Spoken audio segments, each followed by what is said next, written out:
Hey, Luke is back, and Hello. Joachim is back. We're all How here. amazing! Can you hear me While now? you were, And I can yeah, hear you, Joachim. I can hear everybody. Oh, So finally. while you guys were Hallelujah. gone, I said hi to everybody and welcome to the show. Yeah. And we're a little rusty because it's been a while since the Yeah. pandemic, and we've done streamings. Yeah. And I think we got it going now. We all hear each other, and you guys out there can hear us, right? Everyone's saying yeah. Anyone? Okay. Everyone. Well, Okay, I so should yes, explain Matt, maybe. welcome. I should maybe explain to everybody. I had to switch to my phone because for some reason I couldn't connect using my laptop, so I can't see the comments. So Chris and Luke, you make sure that if there's anything I need to know about and any comments, then you tell me. Okay. Let's not touch Nice and any other. smooth. Let's not touch any other buttons here. Hands off. We're used Or to you. knobs. We're used to you being the comment supervisor, Joachim. So we'll have to up our game, me and Chris.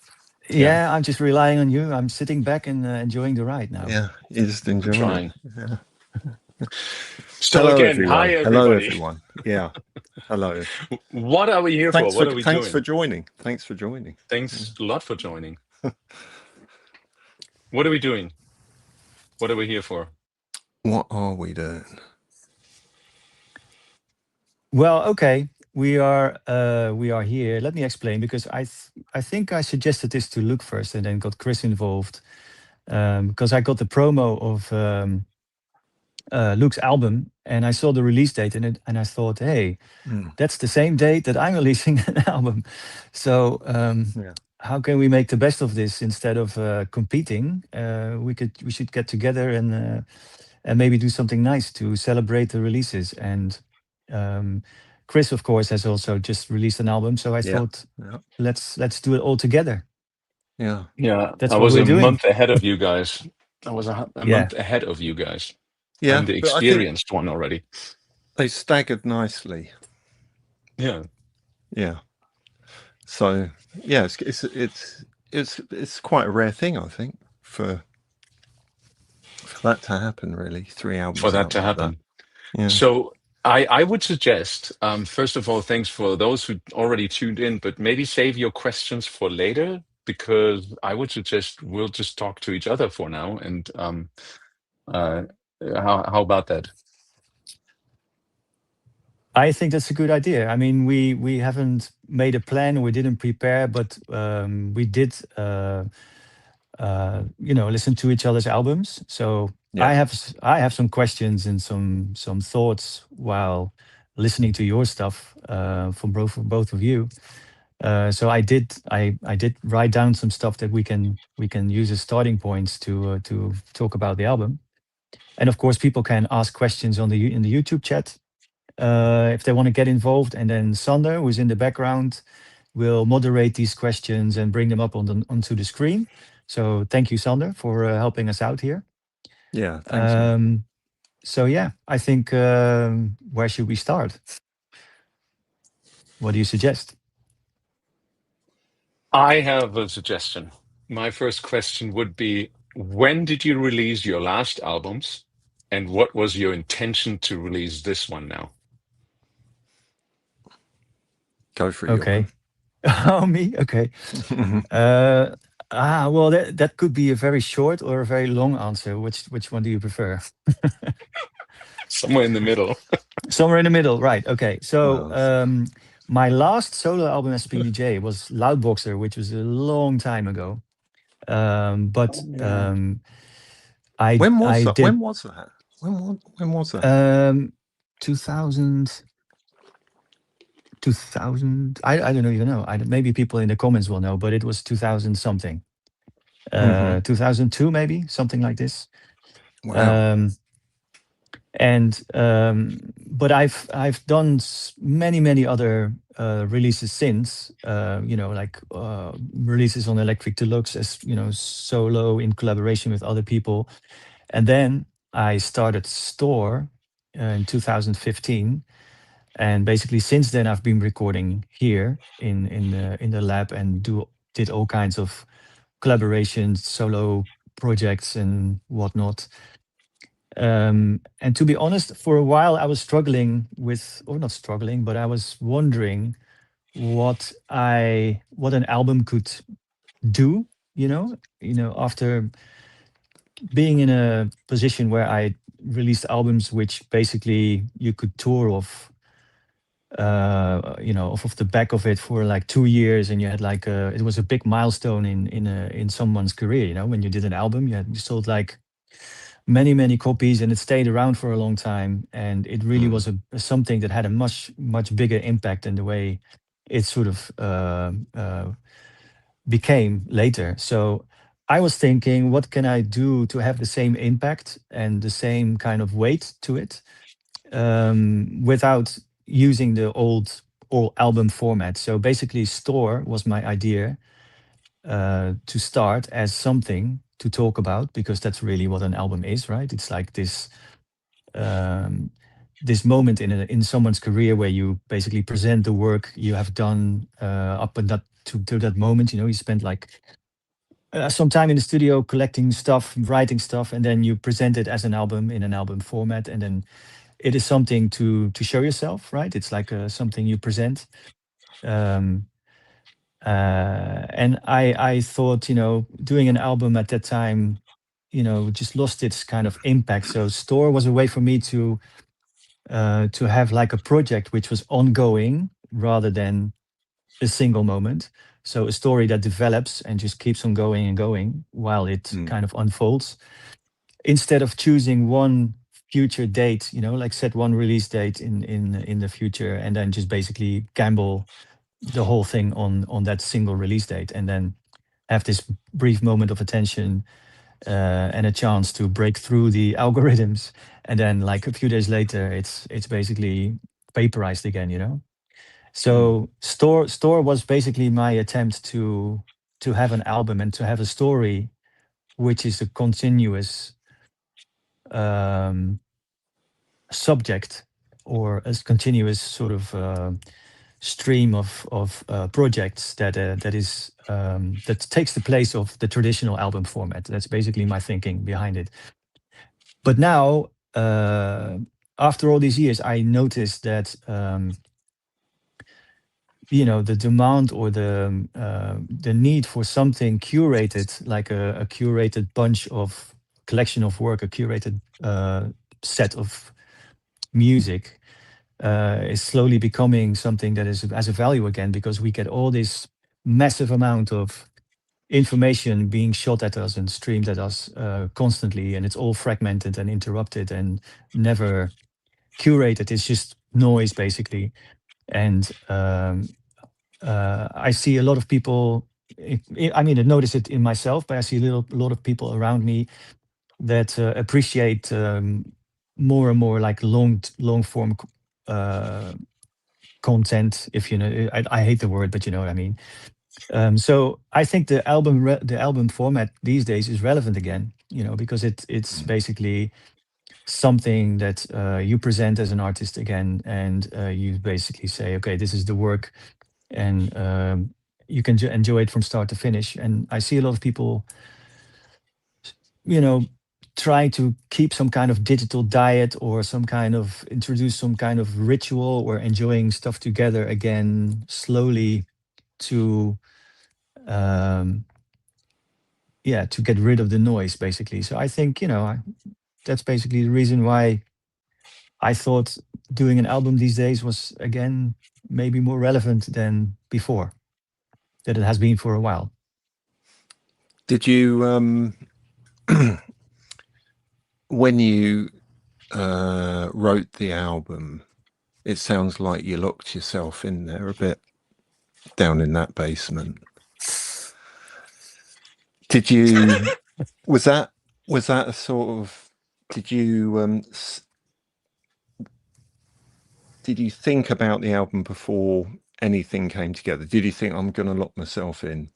Or did you think, oh, I'm just going to jam around and see what happens? And then slowly things started to materialize out of not thinking about doing an album, but just thinking about creating something.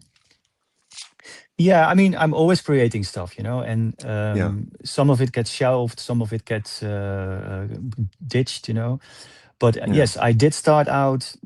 Basically, it is a logistical thing. So basically, I take time off every January, February, or even December from touring, and then all I do is basically spend time in the studio. So I have these periods where I lock myself in, as you said, and just go for it. But I would say they're making this album specifically as probably you could divide it up in a few phases. So the phase where I'm creating stuff or trying, burying myself in the studio and coming up with new music. That's a phase where I really don't think about the outcome or a potential common thread or a theme or like a direction. I don't think about it at all. I have many ways to get myself started and to I have many things that I use as a challenge to get going basically in the studio, and I just dive into things, and I just produce stuff the way it happens. I don't think about how is it going to fit on a particular format. It's just creating stuff, having fun in the studio, and at some point um things start to emerge. Things like uh common things that I find between tracks, or you know, uh, clearly some of the things that you do or that I do in the studio in a certain period have, they have like kinship. You know what I mean? They have like a certain sound because they're all part of the same setup, the same session, the same period. So they start to kind of be connected to each other in a way. Um, and then there's another phase where you compile the album. Once you find this common thread or find this sort of relationship between the stuff that you've just tried out, then comes the time of trying to compile an album from it. So, and that's a whole different. That's more like a curation job, like a selector job, rather than When when a when musical you're job. at that point already, are you already finished with your tracks, or are this track still work in progress when Yeah, you're at the compiling point? yeah, work in progress, I would say. I mean, they are like 90% there, but some of them are way too long, or they are, you know, I mean, for stuff to work on an album from start to finish, if you really want to go for the whole listening thing uninterrupted, something coherent that works from start to finish, you have to sacrifice things. You have to kill your darlings sometimes. You have to leave tracks off that you thought this is going to be an album track for sure, and somehow you find out it doesn't fit or it doesn't make sense or it's Mm. unnecessary. Um, you can tell the story with less words sometimes, so you get rid of things on the go. But yeah, uh, I would say most of the stuff is unfinished once I get to the compilation stage. Well, is anything ever finished, Joachim? Not No, really. I always call it temporarily finished because you draw the line somewhere. Because otherwise, if you don't, you go on Yeah. forever, and you Yeah. keep changing Exactly. your mind. And I mean, if I listen to it now, or even a year from now, from anything that I've ever done, I hear things that I would have done differently. I mean, I'm assuming that's true for you as well, right? Um, all the time. Yeah. Yeah. But funnily enough, I Yes, think, yes, all the time. But you have to draw the line, and that line is the finished product. I think you at some point you just tell yourself that's it. And I mean, even that, a year later you could done it differently. In that moment of time, you couldn't have done it differently. And I started to become okay with that moment. It's like, oh, that's the moment now. I'm done with it. And then for me, it's finalized kind of thing. I mean, I think as time's gone on and what we do, playing sets in all kinds of configurations, whether it's DJing or live, whatever, I've really found that regardless of whether you think something's finished or not, it's like, how does it sound and how does it feel when you play it on a big system? and also what is people's feedback, because I'm not sure it's really good to ever decide that a track's done. Doesn't matter what kind of track it is, but you get information coming back from these other places, and that seems to settle the deal, you know. So Hey, but Luke, you're already venturing out into like how you were determining the tracks on the album and stuff like that. I'd rather want to know as well from you, like when was your last album and why did you okay, do a new one now? the last one was on the last fresh Planetary album was on Token. It was Skyscraping. I think that was 21. It's not Which that long was, ago, right? it's not that long ago. And then in No. between, we did on Motivolva, we did a reassembled project, Right. which was actually sort of following on from the reassembled project I did on Oscarton just before the pandemic. But I kind of like the idea behind that, so we put that forward as a kind of an idea to reassemble some Planetary tracks, which kind of ended up as remixes in a reassembled remix way. But I don't think people really saw that as a new Planetary album, because when this current album has got out there, so many people have said, wow, it's been so long since you did a Planetary album.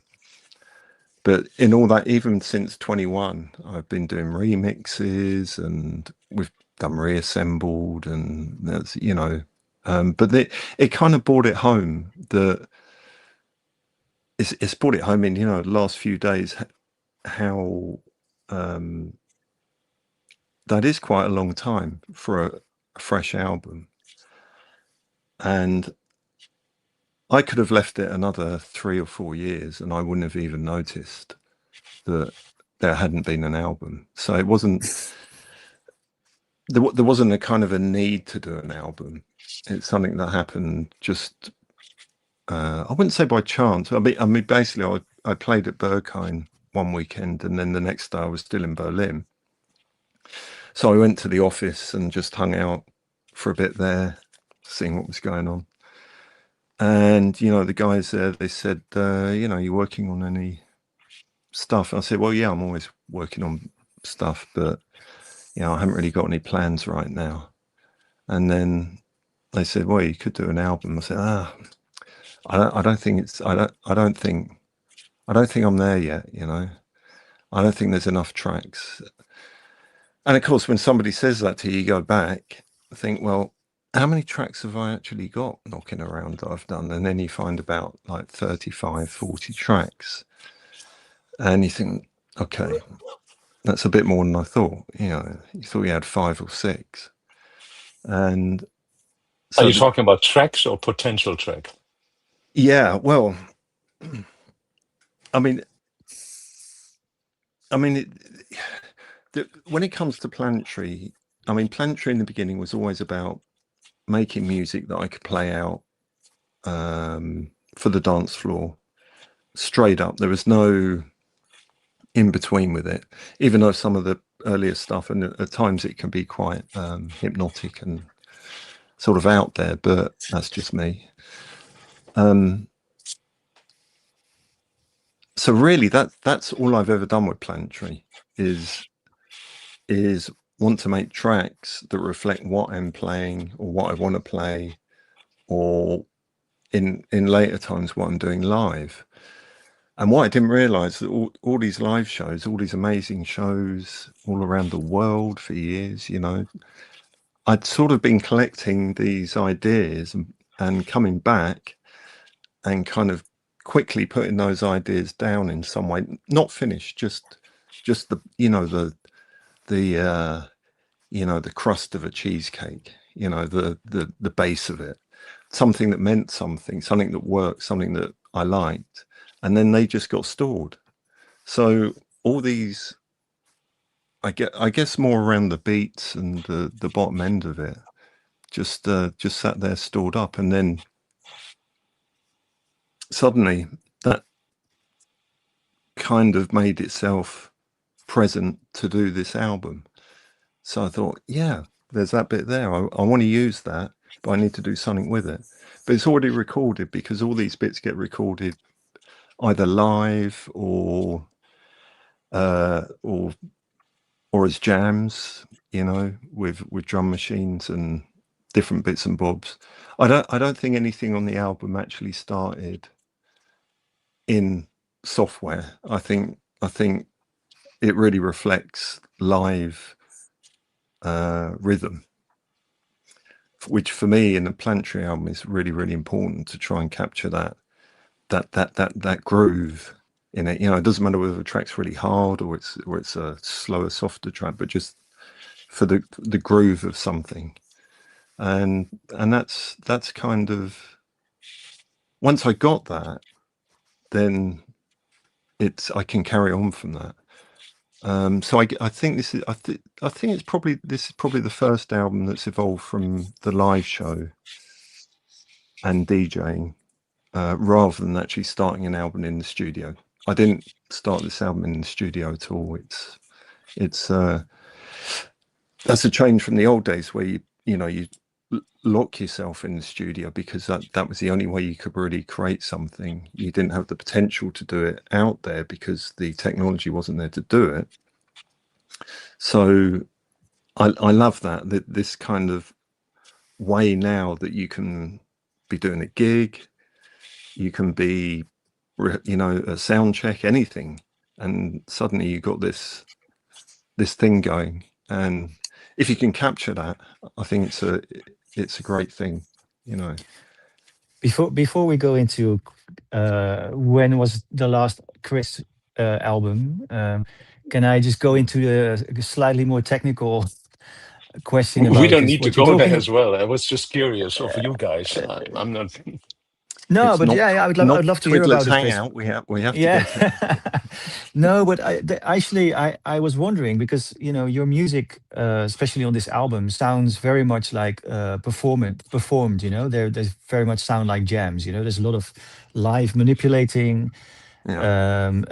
Even the sort of, I have the idea that there's even some live changing sequences on the fly stuff going on. But are you saying that some of these parts were recorded during live shows? Are they like parts of live shows recorded and then stored somehow and then kind of reworked afterwards in the studio? Or are there parts you made in the studio for live reproduction in the form of MIDI files? How is that? How's the order of things in this? Because it does have a very Yeah. live feeling, but what comes first? What's the chain of events there? Every track's been different. So if you take something like Okay. Retina Burn, which is the one they Oscar sort of put up first, that the kick and the bass were done in here on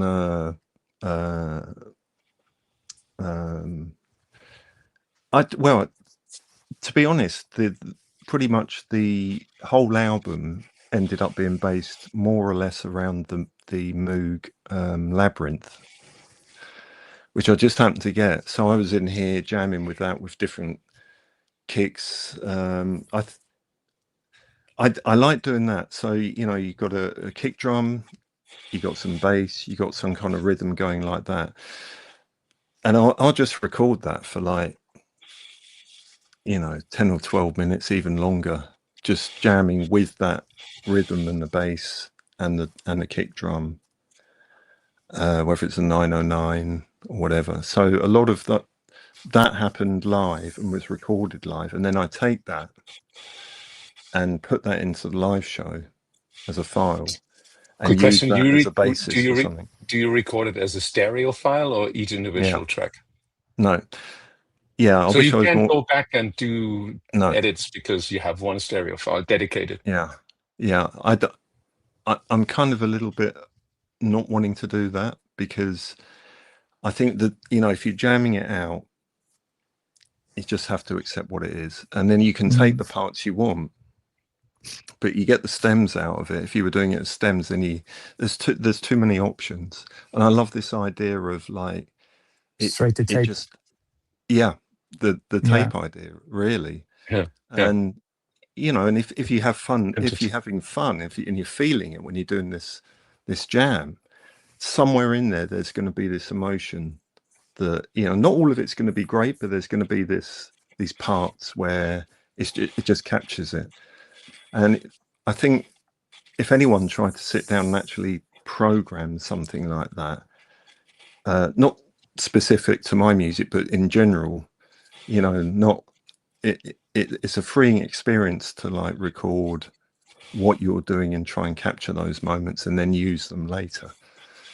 So that's a lot of the time that's how I work, especially nowadays, is like recording just recording for the fun of it in the studio, but then using those bits live. And then somehow things can come together, and then I'll come back from the live show and think, that really worked well, actually. And then I'll get those already recorded parts and start putting things together. And then after that, there's a lot of sort of added production because I like an arrangement. So it's not just, I want to get it away from the jam and put it back into some kind of coherent piece of music that works, for 5 or 6 minutes. Mm-hmm. So it's, for me, it's, these days it's out and in the studio, out on the road, in the studio, but never long periods, which is why I was sort of quite interested in what you were saying, Joachim, about your album, because it's a beautiful album, man. And it sounds like you did it all. It sounds like Stoor. It sounds like that studio there. And I know how it sounds in there. So it's almost like you captured the room in some crazy way, It does. It tends to happen. Yeah. I mean, the room is definitely part of the approach. It's almost like an atelier. Anything can happen. There's never a fixed configuration, and everything that happens here has sort of like this hands-on, off the wall kind of approach. It's not a space where you sit down and really zoom No. into small details. It's just bang it out and capture it kind of vibes. Yeah. That's yeah. Yeah, it's funny you hear that in the music, but Oh no, he's yeah. absolutely right. And for those out there, Luke and I, we both have been to Jochem's lab loads of times, and your lab in Rotterdam is a gathering place, really. It's really like a laboratory. If you guys can see it on the screen, if you're not on Instagram, on YouTube, you can see it. The red part behind Jochem on the right side. It is more like a synthesizer museum back there. When you see all the shelves with all these beautiful machines, you have that huge table in the middle where you can basically connect anything and everything and just stand around the table and jam together, which is the beauty. And it is, Jochen, correct me if I'm wrong, but was that situation kind of the idea as well? We can talk about later of the Stoor live shows. But it is kind of a similar concept. You gather people around the table, everybody connects the stuff, you connect your stuff, and then you just record. So your studio, other than mine, for example, which is like looks like an old sauna where only I have space and I'm locked into some certain things here. Yours is way more social, open-minded, and it's just a space of creativity.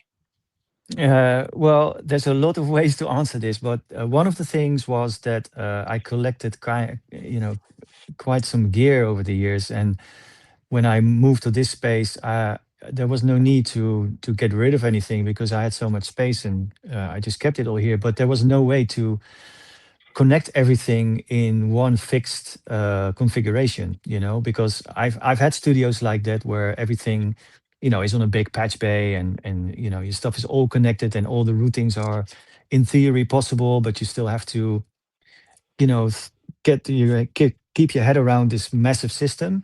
So I wanted to free myself up from any fixed idea, any fixed configuration idea. And so I put everything on shelves. I build a table in the middle with patch points, basically all connected to part of the studio, which is set up in a fixed way, like the outboard and the mixing desk and everything, and the sound card situation. That's all a fixed configuration. But the setup that I use to make music, so the machines that I actually choose to use for a specific session, they are brought to the middle of the room on these big table, where I can sit myself, or I can sit or stand around with other people in with collaborations, and then they are basically jacked into the system, going straight to the sound card or going straight to the desk or via some preamps or whatever. So it's basically the space has all the gear, but there's no fixed setup. And for each project or each occasion, I change it. So when I work by myself, I start with maybe just one or two machines, like Luke. It touches what Luke says. You're just connecting something and doing a live take and jamming. And in some point during the process, I might think, maybe I'm going to try this phaser in between the preamp and the snare or something, or I'm going to add a delay to whatever configuration I've got going on, and then so the system slowly expands and you get a bigger palette and you can have more. You increase the range of what you can do, and then at some point you hit record and you do a session with it and record it, and then the system grows and grows and grows until it's too big to comprehend, and then I take it all down again and start over. And so that's the way I work here, and in a sense it is also the way how Stoor Live has become eventually, because that is a result from doing these sessions like this, building a setup for the occasion in collaboration with somebody else. During the pandemic, we did these live streams from here. Luke did too as well, in that series. And it's basically you are at the table, you build your setup, you press start and hope for the best, and that is pretty much still what Stoor Live is. You bring the gear and connect it and jam it out. It's basically all there is to it. It makes me think, I think there's a fully plumbed in, turned on synthesizer is probably the most uncreative and scary thing ever. Because it's almost like saying, go. It's almost ready. It's ready. It's sitting there ready. So when you have everything plumbed in, it's like you haven't got to think about actually putting anything together. It's like, oh, okay, I want that's turned on. I'll put, but when you've got to plumb things together, what's that box over there? Let's chuck this on. Let's have a go on this. Let's see what's going on with this. If I'm not mistaken, Luke, you have a corner like that in your studio as well, right? Where you just assemble stuff and reconfigure stuff and make like little experimental setups and everything to do your jams, right? Yeah, I mean, there's another room here with shelves full of different boxes, but to be honest, no synth or drum machine in this studio is actually already wired up at all. The only thing that's wired up here is compressors and EQs and stuff like that through the desk, but the actual things that create sound and that make anything have to be. So it's quite similar. So it's the same. It's similar, but I haven't got the big massive table in the middle, which is very useful. Which is a lot of fun. Isn't that interesting that it used to be studios were like all connected. You walk in and everybody, and you were trying. You were like trying to have a studio where everything was like ready to go. And it is, like you say, Luke, an intimidating thought. It's like, oh my God, everything is ready to go. I should do something now. Horrible. But the process of actually looking around is like, oh, I haven't used this in a while. What is this going to do? Oh, there's still this Boss effects pedal. Oh, let's connect it to this. And that process is somehow an introduction process to get you into the mood of of like slowly getting to this machine. It's kind of the foreplay, and then you get in there, and then you deal with it. So I've learned that too, and this is my Temu version of Jochem's table. Yeah. Yeah. And I started too, just like have the stuff around, and oh, okay, I have a mixer here. I'll just put this right now, Jochem. This is for our setup for our collab shows. By the way, that I'm working on for Saturday. Cool. And it is a whole different way to work. It's like it takes away this idea of having a studio up and running with everything connected, which is a crazy idea somehow. And why did we all follow that idea for so long, really? And just rather have it like a little bits and pieces and going around. There are way more possibilities of being creative that way, I think. And it's not intimidating. Yeah, it's also a way I to never to liked keep it. Yeah. yeah, it's also a way to Sorry. keep track of things. You know, if the system is too big, it's too big to keep your head around. And I think restriction is probably one of the most important Yes.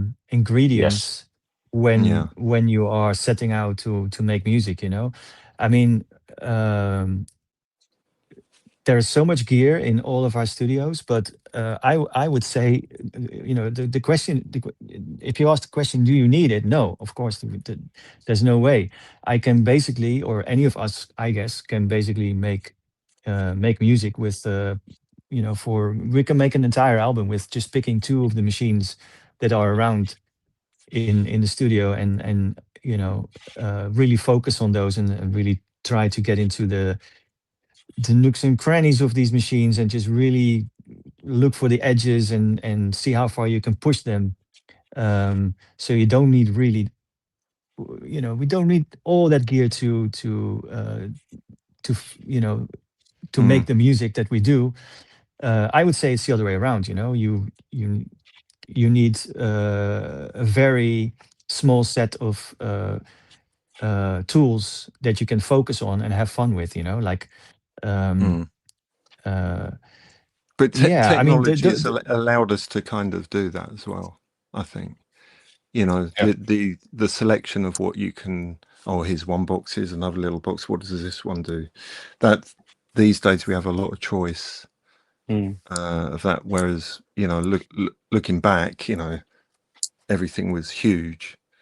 So I think the size has something to do with that's it. a very nice, you know, that's a nice modern day.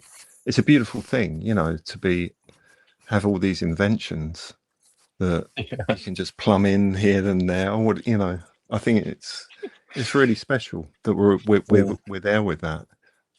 You know, it's very, very lucky. But I think, you know, humans are, you know, we're kind of lazy people, really. I always thought there's a laziness involved with studios. You kind of just want to get the job. You want to get going on it, but you don't really want to do too much work to do it. And I think you really that's think where. that? Well, I do. I'll tell you why. Because talking about having everything plumbed in, if you go back, it was like you made a track in the studio and you thought, wow, that was a lot of work. So I had to wire up that synth to the desk, and then, oh yeah, how about if I wire everything up, and then when I come to my next track, I don't even have to do that. Right. Yeah, right. So, oh, you mean laziness in that way? Okay. Yeah. Yeah. So, and I think that still applies because, like, you know, if you take something like Retina Burn, I made the groove, and then I only used some chords off a Prophet keyboard, and I sampled them onto the Isla Instruments 2400, and that was it. So that they were the only actual machines involved, and I probably wouldn't have gone further because it would have been it had to work on that. It would be too much work to bring a whole suite of things to try and do it. That's a lot of work. So I think there's an element of laziness where you think I'm gonna use this and I'm gonna make it work, because you don't want to spend your time wiring stuff. So you take your pick now, put it together and go, this is what I'm going to do right here. which is a totally different way of thinking. It kind of still applies to the old way in the same way as the old way, but we're dealing with different instruments and different options of how that can be achieved. Because we can go outside the studio to do that as well. We don't have to be in the studio to come up with ideas. You can sit in the lounge with a electron box if you want, put some headphones on. You're going to come up with something interesting just sitting on the sofa, which is amazing. Right? There was a friend of mine told me. I'm thinking a lot of things now because I don't know if it's me, but I also get interesting things or things that I'm happy with if there is some kind of hurdle to take before I get there. So I do things that are satisfying to me when I have to solve a problem. You know what I mean? If I have to, basically, I'm torturing myself sometimes. I come up with this idea, and I really have to make an effort to get where I want it to go. And by having to find these solutions along the way. That's where the creativity arises. You know what I mean? It's like if it's too smooth, you can get a groove box and make you bang out a track in an instant. You know what I mean? But if I come up with something that is kind of beyond my knowledge or my routine or my safe, my comfort zone, basically. If I put myself outside of the comfort zone just a little bit, or sometimes even way out of my comfort zone. And when there's a lot of things that are completely unknown, when the outcome is going to be unknown, and I'm trying anyway, that's usually when things happen that I'm content with. That I think maybe the fact that I overcame the hurdle is contributing to the feeling that I've accomplished something. Maybe that's does it give you the whole. does it give you the feeling you earned it? You earned it then? No, not earned it, but I don't know. It's like when there's no problem to solve, I tend to go on automatic pilot and I get boring stuff. You know what I mean? And if there's something I have to work out or to have to stretch my imagination for a bit more, then I arrive somewhere where I'm more happy. And yeah, I don't know. I just function better when I have a challenge. It's like playing live. If you have like everything pre-programmed and everything is laid out, and you just have to make very simple choices. It feels to me like cheating. And if you prepare nothing and just rely on your experience, and have to really be on the edge of your seat or be on the tip of your toes to make it through, you basically present yourself with a massive challenge. And that's where the moments arise where things become euphoric and are amazing. If it's too much routine, then yeah, I don't find the satisfaction there, and also don't get the results that I'm after. Do you think that's a lot to do with the idea of always wanting to veer away? And if it is, I totally get it. Like trying to push away from the norm slightly, because we all know exactly what normal sounds like when it comes to, if you like, dance music. So we know the structures of dance music, and we know the structures of lots of different genres as well. So there's always this kind of part that wants to push. Yeah, no, but this is not about perception from others. It's for myself. It doesn't have anything to do with the. Yeah. What? That's what I'm talking about. About your. Okay. So your feeling is to always go slightly away from what you've heard before, almost. No, well, the thing not heard before, but I'm not saying from the that routine. Yeah, it's not. I'm not saying that I want to look for territory which is completely unexplored, but I want to look for territory which I haven't explored. And that can be something that other people have tried, to work in. For it might be something that other people have tried loads and loads of times. But if, for example, like in this last album, I've done quite a lot of stuff with miking, reamping stuff. And I've had mics lying around the studio forever, and I got some more, and I just wanted to see what would happen, and if there is like a sound source and air in between, and then picked up by a mic, and then just the endless variations and variables that are possible in that field, and then see how it changes the sound. And that alone, just as an assignment to myself, let's get into this and see what happens, resulted in a lot of things that I would never have stumbled upon without ever giving myself that challenge. I didn't know how it worked, and I didn't know how it would come out, if it was a good way of doing things.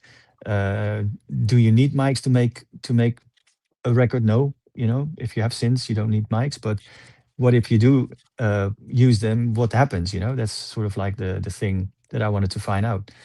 And being completely unknowledgeable about something sometimes helps me to motivate myself and explore some things that that then afterwards um, give me more satisfaction or something. You know what I mean? Yeah, I Oh, I do. think I think all three of us are doing this what we're doing because we never really liked routines, and we always try to explore something that we have not explored before, and try to venture out and try things that has we are not familiar with. So what is there anything you explored, Chris, you doing your album that you Oh, hadn't explored before? oh yeah, I have learned a lot during that process because it was the first time I did an album completely on my own, besides obviously the collaborations that are on the album. And one thing I've learned, and I've heard that from Luke and yourself as well, what you've guys been doing for a while already, maybe, was not to have any ideas of how to start a track, not to have any ideas of what to do even. Rather being completely in the moment, basically coming down to this room, sitting here, and just basically maybe even like looking at my emails. Oh, there's an email from a new plugin. Download the plugin, check the plugin. And I used to think in categories like you check stuff, you learn stuff, and then you do stuff with it. And I threw that concept out of the way. I was like, that plugin, I'll try it out now. And I'm immediately recording what I'm doing. So I'm not doing the exploring, checking out, looking at how it works. I immediately try to use it to make some sort of like groove, sound, music, or whatever you want to call it with. So basically combining a lot of things, like learning the instrument, but already using it, like not making that differentiation anymore between those different steps. Just basically whatever happens in that moment. Maybe I'll turn around and I'm just like, oh my God, what is this there? I need to clean that synth up now. And while I'm cleaning it up, I'm turning it on and it's like, oh, that's a nice sound. And I already considered this as being as producing. Maybe So that's more me intuition, and more intuition yeah, based, you mean? maybe that was always a German kind of like very structural thinking of mine. Like you have to connect everything in your studio before you actually make music. German engineering. Like no, you don't. And so I basically just follow intuition. What you're saying, I follow intuition is like, yep. Oh, wait a minute. I just walked out of my garage because my garage is right over there, and a ski pole fell over. That was great sound. We'll just run out, record that, put it in. It's like whatever the fun happens. I mean, 80%, 90%, maybe 99% of the time, it's just for fun, and there's nothing coming out of it. But a lot of times, so that's why I'm saying maybe 80% or 50%. A lot of times it leads to something. It leads to something. And that is, I think, the major thing I learned in that production process, just to trust more my intuition and to trust more the unit, the moment. the moment that is presented towards you. Maybe you get this email in and there's a promo and you listen to it. Oh, that sounds like a great groove. Let me try and recreate it. And you come up with something completely different, but you're suddenly producing a track already without even thinking about it, without standing upstairs and thinking like, okay, I'm going to go down now and I'm starting to make a track. No, throw this all overboard. It is like Luke said, for me, a little bit intimidating if I think like I have to do something. It has to somehow, I felt like it has to just come out of the moment. That's always the best way things happen, man. Mm. Yeah. That's the magic moment, right? When you least expect it. As the Pet Shop Boy said. Did they? They did. They said, just when you least expect it, just what you least expect. I can't remember what song it was, but I always remember that because I like it. Yeah. I like the uncertainty of it. But yeah, you're right, because it's freedom of mind, I think. Not having to feel you don't have to do anything, you almost want to do it. It is a freedom of mind, but it's also kind of trusting the universe, what the moment actually gives you. Because I think we dismiss a lot what's happening in the moment because we have this goal in front of us. And this distracts us to kind of feel and fully grasp what is actually happening in that moment. And it gives us so much inspiration, which I shut myself off for a very long time because you had these goals in your head. You had this, you got to do this and you got to do this. And I threw this kind of overboard. And I started with my album probably late 24. So I was having an idea of doing something, but while I was working on it, I kind of started to throw this out of it, and it was like, I don't know if I want to do an album. I just continue to record stuff, and then, as you said, Luke, somehow you look at it and it's like, oh, I got some stuff together. And it's just like with you, Joachim, it's like you get to this point where you're like, okay, now I maybe make a rough selection, and maybe already thinking about this. Oh, this could be an idea, and this could somehow work together, and let's make it sound coherent, and you just go on from that moment. And then you get to a point at some point where you're like, I got stuff for an album. I'm going to do this now, and then you start. I think I felt that, Chris, because talking about a couple of tracks on your album, the first one just about the process that we did together on that album, where we were actually playing back to back, and you noticed that part that I was playing, the acid part, and you're saying, we should put that together. Let's put that. But it was a very instant thinking. It was really, and I was like, yeah, let's do it. Is that the line that ended up on both your albums? That's in the first track of your album, and then it's in some of. Into the Night. You know what? I was listening. I was listening to the album. You see, I told you people would spot it, Chris. Yeah. I did, because you know why? There's at some point it's a 3/3 sound. It gets modulated in such a way, and it sounds right in the zone where I think that I like it. Like it's a really sort of band posse kind of really, scratching sound almost. Yeah.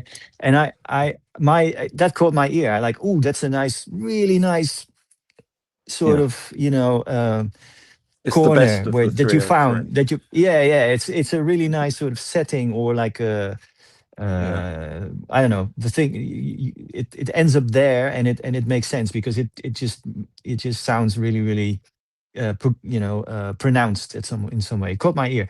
So, and then I listened to Chris' album again, because he played it to me when he was still working on it in the last stages. That's when I heard it in its entirety for the first time.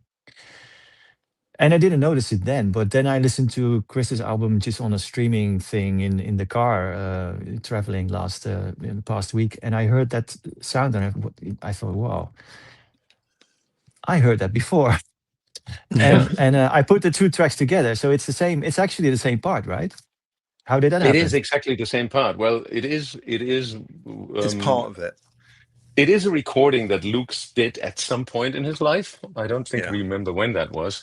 And he played it as an intro 20 of a years back-to-back set, back-to-back set that we were playing. And I was like, just like, as you say, in that moment, it was like, that's a really cool acid line, like, and it's really, really nice. Did you do anything with this yet? And he was like, no, can you send me the WAV file? Maybe I throw kick drum on it, because that's what I do. I just throw kick drums on everything. Yeah. Well, that's actually what you did when we were playing. Yes. You threw it on there. So the track was almost done live. You know. Exactly. You did that. You know. That's yeah. So and that's how most of the stuff happened on the album. I just threw a kick drum on it, and then I was like, oh, that's potential. There's potential for a track. Hey, Luke, do you want to do a collaboration on my album? Can I use that thing? And the funny thing is that Luke told me at some point, it's like, oh, I needed an extra track for my album and I needed an intro, so I used that. And I was like, that's awesome. That connects it. And we take it even a step further now, because I asked Terence Fixmer to remix our collaboration, Luke's and mine. And Terence Fixmer nice mix as well. Oh, he did 2 mixes. I think he listened to 2. Yeah, one kind of like really main time club track, and one is his mind melting remix. And Luke really loved, again, that acid line from Terence loved the acid line from Luke, the original one, which I sent him over. He was like, "Can you send me only this thing?" I was like, "Sure," but that was before Luke told me he's using it for his album. So Terence again did a remix. He's calling Mind Melting remix. And by the way, those remixes are coming out in like 1 month, I think, in 1 month. And so he remixed already your first track on the album for my album, if that makes any sense. Well, it is so interesting. Well, yeah, I mean, it's really strange how that bit of interconnected. Everything is interconnected. You might think we are lacking acid lines in our techno world, but we have to share them. That track originally, I've been opening the Planetary Assault Systems live show with that track for years. So the history of that track now is just going through various motions. Yeah, but I think it's a beautiful thing. You know, I think it's and it was funny actually, because when we were doing that track and you working on it and trying different experiments with it, and you said, have you got any more of that acid I can put in later? I said, well, I did it such a long time ago. I know it was a 303, and I know how to make a 303 sound like that squelchy thing. And you gave it a go, and I gave it a go to repeat that line again, so we could just get the acid line. But man, I couldn't. I even got the 303 out that I did it with. So I've had a 303, for decades, and I still couldn't quite get it. Recreating something is so much harder than doing something new. Yeah. Especially when it comes so out of the moment, so out of jamming. But Luke, you came up with another acid line for that track. Oh, I did. The main one, which is in the track, actually. You don't remember that? I think I just jammed it out, and then you. No, we had a 16. Oh, really? You wanted to have the 16s acid line, and the reason why I remember that so well is because I was sitting here in my studio and I couldn't we got this track, but something is still missing. We still need more. We still need a main sound that's somehow coming, and I told you that. And then I went over to some friends sitting in the garden in the sun the whole afternoon, and you kept sending me files while I was sitting in the garden. And I was kind of maybe pretending I would be in the studio. And it's like, oh, Luke, yeah. Oh, that sounds great. Yeah. And oh, that sounds even better. Yeah. Send it over. And I was like the whole afternoon I was in the garden while you were working in the studio. Yeah. And then at some point I came back here and I threw the cocktail with a little umbrella in it. Exactly. I was like, keep going, Luke. That sounds already good. Maybe a little bit more tweaking in the end. Yeah. And then I came back, and the mystical thing was I came back and I downloaded your WAV file that you sent me, and I just put it into my arrangement. I was like, wow, done. It was like that's what was the quickest way and the easiest way to ever get a track finished, by sitting out in the garden having a beer. So thanks again, Luke. Yeah, no, you're welcome. But the other track I wanted to, I mean, through the album, you know, there's a lot of good tracks, Chris, and they've all got your kind of, you know, the kick on them, man. And I remember we talked about it before, but the one you did with the probably if I had to choose one that's my absolute favorite, it's the one with the Advent. Oh. And I'm actually, I think we were on stage and we were talking about it as well. That there was an old Advent track and it had a particular rhythm on a tom, or a synth it sounds a bit tom, and you wanted to incorporate that in. Yeah. And you just reached out to Cisco, right? And so hey, and he was like, "Hey, I still have the original samples. I'll shoot them over to you." It was like, "Cisco, do you want to do a collaboration with me on the album?" Because it is essentially your track. It's just in a modern version, in a little bit of a modern version. The original track is by he used the pseudonym The Subjective. It was on Dave Angel's Rotation label, and the track was called Tremor. And it was just like, while I was sitting here, and tremor was always, this is the thing that you should never underestimate, all the stuff that comes up in your head at times. And I tend to suppress that sometimes because like, oh no, I got to focus on something else. And I would be sitting here like, and I'm working on that beat, and I just like constantly hear back this tremor track, which I used to play so much 20 years ago, like when it came out in 96. And it's like, I hear this. What is this? And then first you don't remember what is this? And it's just like, oh wait, this was the Advent. No, it wasn't the Advent. It was this. Oh yeah. And then I found it, and it was like, and I actually took it, put it in, thanks to modern technology. And I was like, oh right, that's it. Okay, I gotta contact Cisco. Yeah. That's great, man. I love the way you kind of, that album, from what I've learned from you, how it came together. Way of collaboration and sort of like, sort of building from there.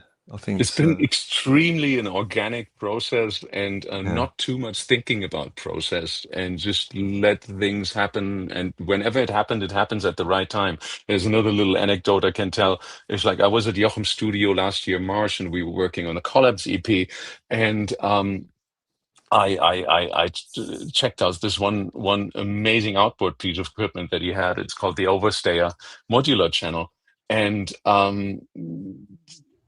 it's just this most incredible machine which combines distortion with compression and EQing, and I was like, wow, this is amazing. Like, I wish I would have that to run my stuff through, especially kick and bass, because I'm so obsessed with like the details of kick and bass, and machines just like completely makes it. And I ordered it right away after I was in the studio in March. And the time to get a thing like this is about 3 to 6 months. You order it and it's just like they have a waiting list for people. And it's like, oh, it's going to come too late for my album. I can't use it on my album anymore. But I was just also like, it is what it is. And then everything, of course, took a little longer with me as well. And then in August, September, I started thinking about mixing the tracks. Like I got into kind of like, okay, I got to mix everything now, because first for me was the production process, then was the mixing process, then was the mastering process. And middle of September, I suddenly get this big package of the Overstayer modular channel. I was like, it came right in time. That's incredible. And I was able to plug everything in, and I had so much fun using again the new machine, which inspired me to do different things and stuff like that. So it was all, not planned, but yet things exactly had to happen how they were happening. And that was the beauty of it. That was the kind of the learning curve for me, to allow things to happen in your life by not planning too much. Right. And I think that's what we do, why we do what we do anyways, spontaneity.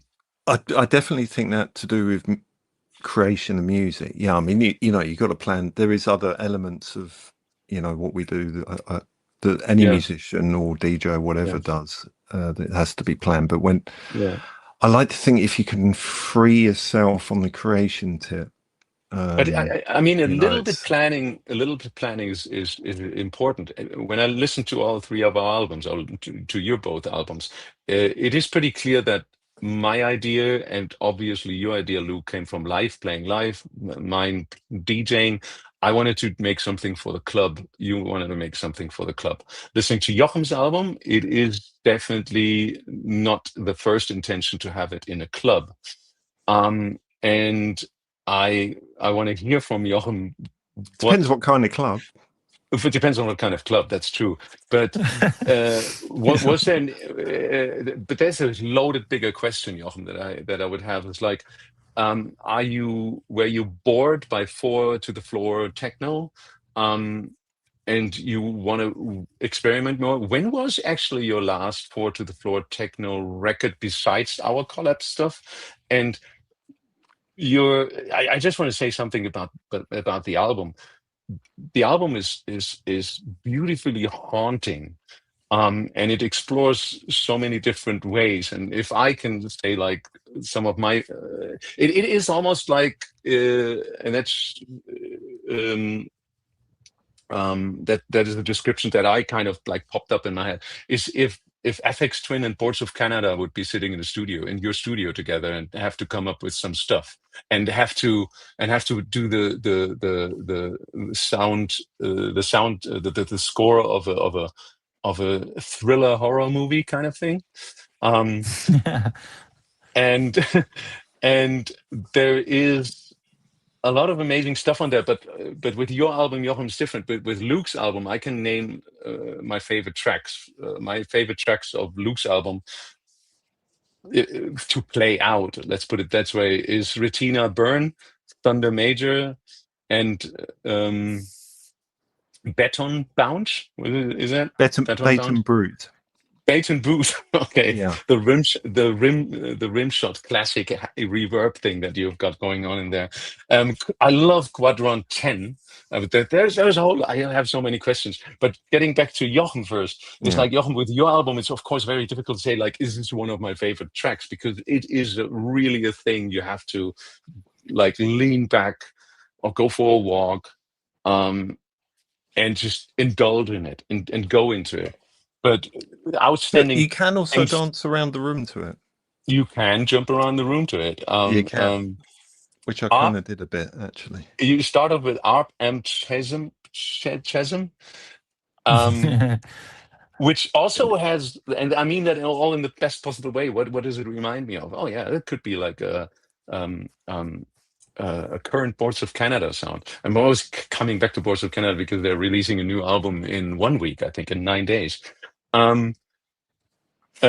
Tweak, you have the best. That's another quick question later on for how do you come up with track names. Tweak 3 Driftness. I don't know which one that is. Nachtstrain. Okay, and well, my favorite one is CR78 Mesh, where I somehow don't even hear a CR78 in there. So tell me, what was your thinking behind going into this direction rather in doing something that you would also play out on your DJ sets? Okay, well, I heard about 20 questions there, but let me first say that I don't necessarily think that what I do in the studio must be usable for what I do live. You know, I mean, I just allow myself to, when I work in the studio, to just go anywhere I like. You know, I don't. I mean, I've always approached it like this. You know, from even from the early days. You know, the stuff that I'm doing out to work a crowd or to entertain a room, you know, is one thing, but exploring by myself in the studio is another thing. And sometimes they overlap, sometimes they work, they can feed into each other, but other times they don't, you know. And yeah, I don't see this as a rule that it has to be somehow connected, you know. So yeah, like I said before, I like to go into territories that I find challenging, and sometimes that is something that turns out to be useful in a DJ set, and other times it doesn't go anywhere near that, you know. So and yeah, it's just a matter of how yeah, what room to move around or to maneuver you give yourself as an artist. You know, how much you stick to the um, yeah, to how these two are connected. You know what I mean? Can I ask you about one of the tracks, Joachim? You Should. should. I've really got a. There's a couple. I mean, I really love the album, but there's one when we're talking about, if you like, beatless or no drums. Let me get the name right though. I want to get it exactly right. It's called Oceans Past and Present. And Right, yeah. there's two tracks. There's the second track on the album, which is called Drift Vector, which Mhm. is a real workout, man. It's really very special, Drift Vector. I think just the way I can hear the way you mutated things. I can hear your machines, man. But Oceans Past and Present, I think it's probably one of the most beautiful pieces of music I've heard for in that listening way for a long time, man. Because Oh, thanks, man. no, you're welcome. But it's sort of because when you're dealing with I don't want to say the word ambient, but like soundscapes as such, anyone can make a soundscape now, you know, like some kind of sound that spreads out and slowly mutates. But there's something in the Oceans track where it dives down and it almost it keeps on flowering now and again. You know, they go along, but there's this kind of sort of pad and sort of tuneful explosion that happens, and then it goes away again. And it really reminded me of like whales in the sea. It just took me right into the ocean with the whales. And I just wondered Okay. whether does nature come into play for you in any way when you're making a track like that, and you're hearing this? Are you attaching it? To me, it sounds like you're attaching it to nature. You know, the chaoticness and the beautifulness of nature. That's what I get off it, man. And it's you know, Yeah, it's not a you're both touching upon so many things that I can respond to. But I think maybe Please do. okay, maybe I should explain something technically without getting too much into detail, because somehow it is relevant for the way these tracks came together, and somehow it's not. But I am yeah, coming back to finding ways to give myself a challenge, or finding ways to give myself put myself in a position where I don't necessarily know the outcome.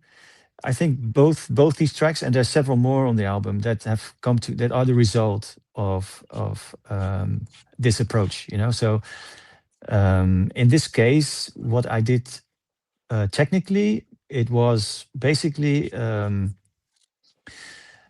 how do I give the short story on this? Well, this it was basically I built instruments, you know, like I see building like a modular synth, or building something in a digital DAW environment as designing your own instrument, right? That's basically what you're doing. You put things together in such a way you think the outcome might be interesting, and instead of getting an instrument off the shelf, you can connect them in a certain way, or make them behave in a certain way, and be reactionary towards each other in certain ways. Um, to get some kind of unpredictable response, or a response that you have certain influence on by setting the range of the parameters that are changing, but also um, get into territories that you would normally don't get into by just using an instrument without this sort of generative features, you know. So I built a lot of environments inside Ableton Live, but approached it basically as a modular synth. So, you know, many things connected to many other things, and a lot of these automation and generative tools that are inside Ableton, you know, like you know, all the envelope followers, LFOs, expression control, you know, stuff that just generates, spits out data and does things, and connect them to. I connected them to. Uh, you know, shitloads of parameters, one at a time. And every time I connected the parameter to some kind of automation thing, I determined the range to be something that is very much on the edge of what I think is still usable and contained enough to be musical.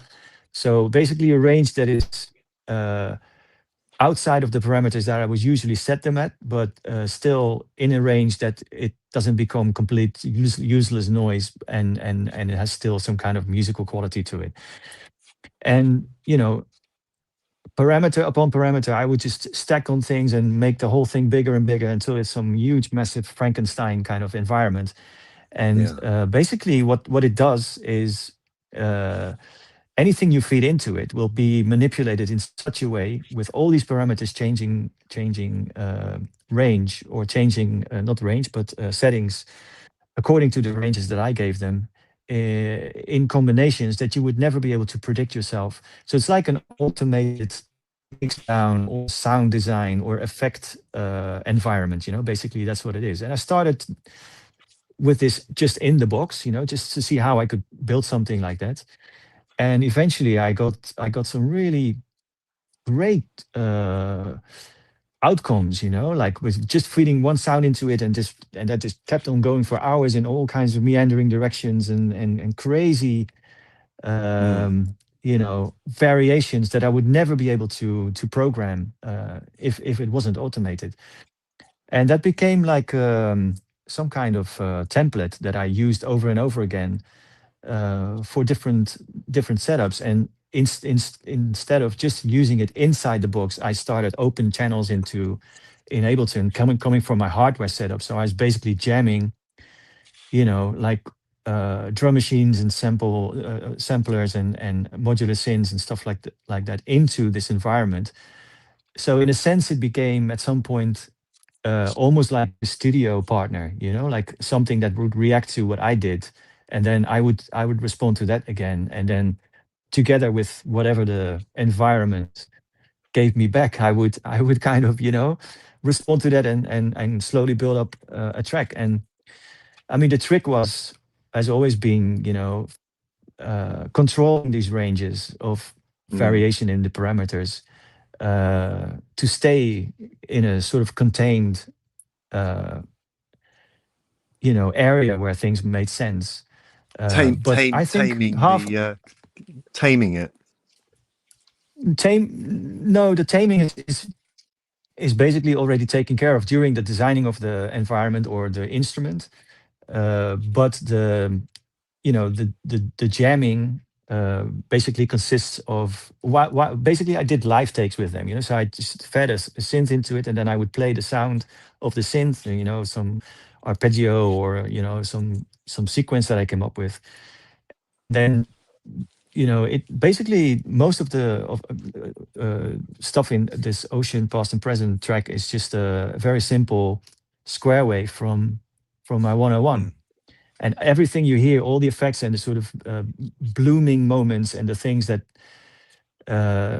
you know, that happen and that sort of die out again, and this really organic natural feel that you refer to, is basically the result of me feeding sometimes, you know, very occasionally feeding something into the system, and then it would just expand the whole thing and just make this whole flourish of you know,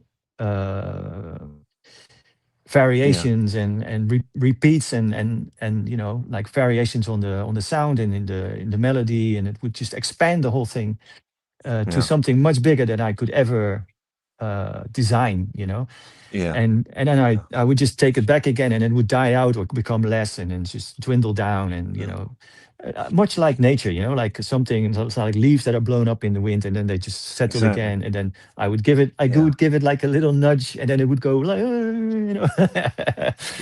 and it's such a joy. It's such a joy to play. You can feel that in it. Yeah. And the same is true for this drift factor track. That's another really nerdy starting point. What I did there was I did a spotlight search on my computer, and I did a search for break. So everything that turned up that had the word break in it was put in one folder, and I just dragged everything into Ableton. Everything that had the word break in it, and I had to get rid of the PDFs and shit like that Ableton didn't take. So eventually I ended up with like a whole grid of sounds that had break in it, and I used this follow action kind of environment that would just scan through the different parts of the break samples in a very, very quick way, like 1/16th of a bar, and basically would just generate in almost like a generative way. It would generate like parts of rhythms, and it sounded, when that happened, it sounded so much like almost like in the middle of somewhere between a beat and a collage, if you know what I mean. It didn't sound really like an intentional flowing beat, but there's so much stuff going on and so much accents and weirdness of how these segments follow up, that eventually I thought, this is right on the edge of being musical and being complete nonsense. So I fed it into this environment again where all these effects and sort of sound manipulations happened as well, and basically that's the whole basis of the track. And then I did another sort of synth jam into the system as well, where the sound gets of the synth gets sort of treated by the environment too. So it's like, yeah, it's like this process that I really like of designing an environment where you can get a lot of mileage out of, like you can approach it in different ways and feed stuff into it and get to different territories that you would never that you would never arrive at when you would sit down and draw stuff in layer by layer and just build a track like that. It's more like cooking with 12 pots, like something is boiling over there, you have to control it, and then something, you have to start something new there, and you have to watch your timing, and it's everything has its own life, and you have to kind of keep all the plates going. You know what I mean? I like being in that sort of situation where the shit is sort of almost out of control and doing a lot by itself, and you have to kind of balance it out and find a way to make it work, and I mean, that's the technical story behind that, but that's the process. It sounds like you're the conductor of an orchestra with loads of people who've gone insane and mentally unstable. Trying to keep them all under control, and everybody makes sort of the sound that you feel like is still usable. I mean, people who work with modular synths, they don't. I don't think it sounds too unfamiliar to people who are who do a lot of patching and stuff. So you at some point if you're using modular synths, you can also get to the moments where you are working with some stuff that is still there because of a legacy patch, and other things you have tried, and then at some point you do something, and then it starts to do something on its own, and you don't really understand again anymore why it's behaving like that, but you like it, and then you just go with it. Sometimes I like being on the sort of edge where you where you not always necessarily have to want to be in control of everything. If your explorations you know, end up getting you into situations where shit just happens and you like it, why not? Sometimes it's very controlled what I do, and sometimes it's I like it when it's a bit has a life on its own, Yeah.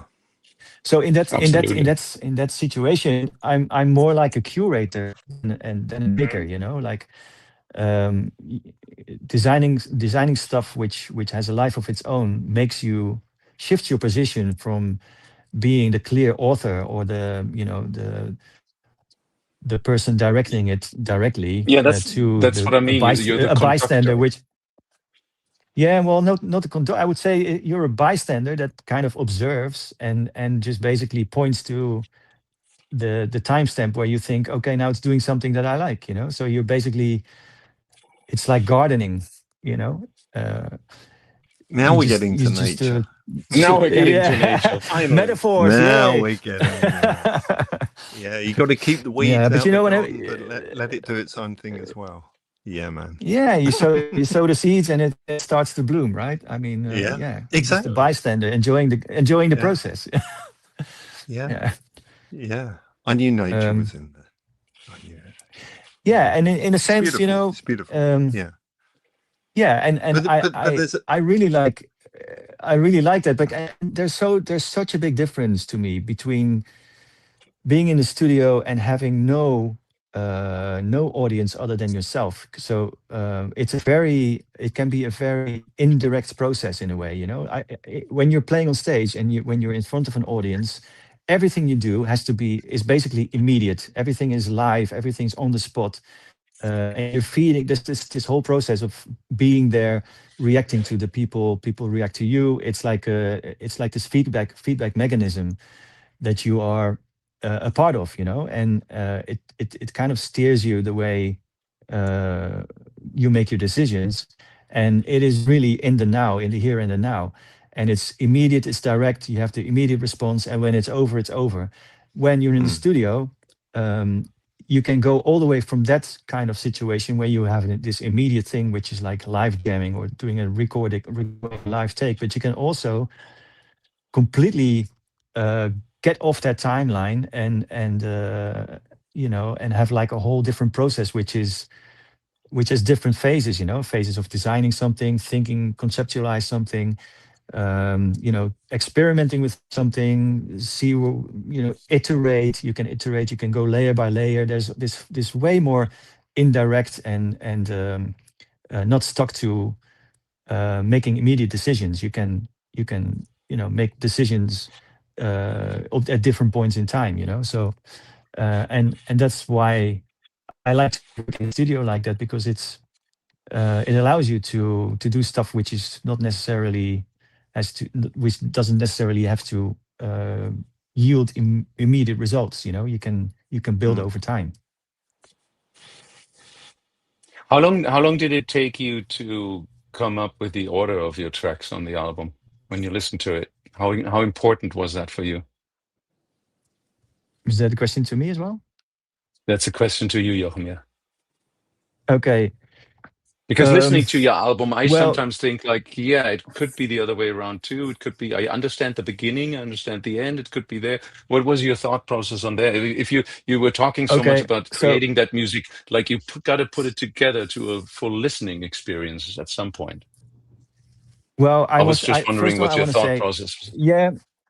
Well, I want to say yes. I we discussed the album format and the relevance of it in the beginning, but Yeah. I have to say, the music, the way I presented it is on an album, but it comes without instructions, right? I mean, I say it works from start to finish, but the instruction is not to listen to it from start to finish. That's up to anyone who Mm. who wants to, check the album, listen to it however the hell you like. It comes without instruction. But while I was compiling the album, I made it for myself in a way, so it had some kind of structure to it that I Okay. Yeah. think Right. made sense. Right. So Yeah. Yeah. Yeah. I really don't like I really don't like telling people how to listen, or how to look at art in general. That's it's there, just take it in, take it in and do whatever you want. That's I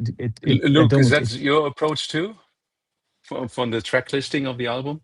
Because if before No. you answer, if I can tell you, I was very much focused on the order, and I very much want to tell people, like, listen to it from the very beginning to the very end in that order, because that for Oh, me really? was part. Yeah, yeah, that for me is part Okay. of the whole experience. Because my thinking behind it was like, you got to go to this point, and then you get to this point, sort of like in a DJ set. But Mhm. I think that is because also it is a dance, sort of a four to the floor album.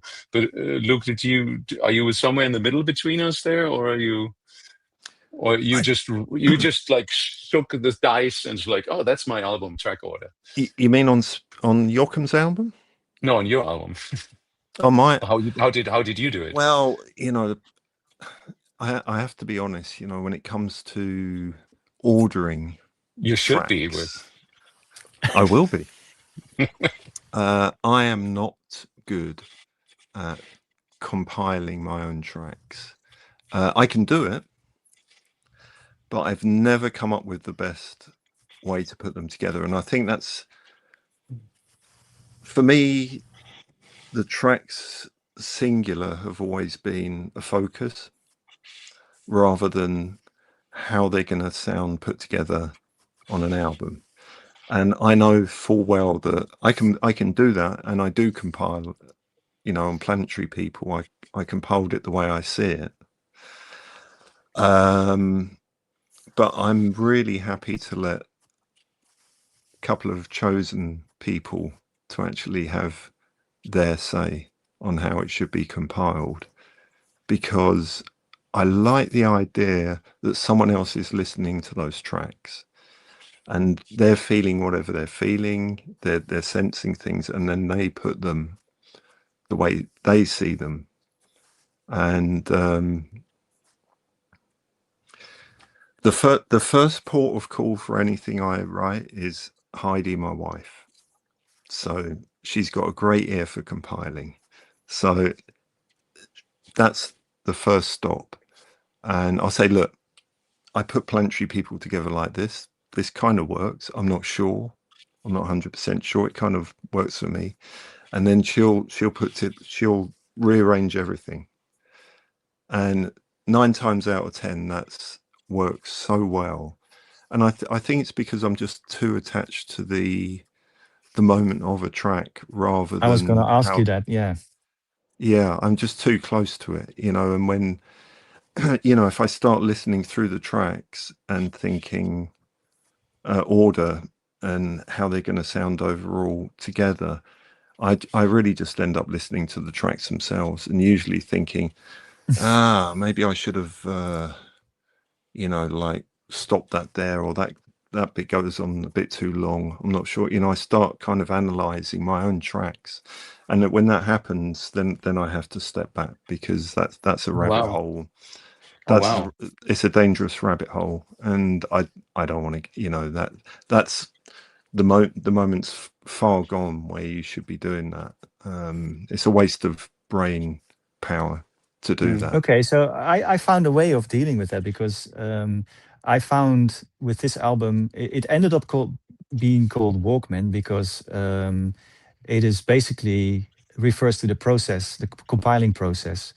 So I basically had hundreds of tracks, right, and bits and pieces recorded, some of it unfinished, some in a more sort of finished state, and uh, it was really too much you know to handle and to make sense of, when it comes to compiling an album. So what I did, I basically put the stuff into folders that I could take on the road, on walks or runs or in transit in general, in the car or in the plane or whatever. And uh, and I did all my compiling work outside of the studio. So it was basically, I wasn't attached to anything that would remind me of um, the making process. Like, I didn't have my tools around. I just had my myself, my walking, and the music, you know. And basically, I listened to it, and because of some of the stuff was like were like 30-minute recordings and stuff like that. So I basically by putting all this distraction away and really focus on just listening to, okay, what do we have here? Is it actually something that I would use? Is it does it say, you know, is it relevant for the project? You know, doesn't it tell the same story as the track before? You know what I mean? Like all these decisions, I could way more, I could be much more decisive about it when I was away from the studio. So I did the whole compilation in transit, and that's also, yeah. I basically that kind of dictated the order as well. To come back to your question, Chris. Yeah. So basically, the whole album now eventually gave me the feeling of navigating a city on foot. You know, like Yeah. you are in the street for 3 minutes, you turn a corner, everything looks different suddenly, and you are in this different vibe because, you know, for example, there was no traffic on the street before, and now you're in traffic, and then you turn in an alley, and it's really claustrophobic, and it's you know, it's for a few minutes, and then you get to a part to a park or something like that, and everything feels more organic. So I think the pace of navigating through a city on foot, or in any environment on foot, where your environment changes at the pace of walking, is a very pleasant way of navigating, or of being in transit. You know, from walking from A to B has this Absolutely. walking speed does something to your head. You know, walking speed has a certain pace of changing environment. I feel like And it can be quick. I feel like I hear the city of Rotterdam actually on that album, in a way. Of course, I know you did Maybe, it but there mostly. But have you been I'm walking talking through more. the village city a lot while I'm compiling and talking. while choosing? Yeah, I'm not really talking about the environment itself, but really about the pace. You know, if you move on foot, that's the sort of speed at Yeah, which but things I change think around you.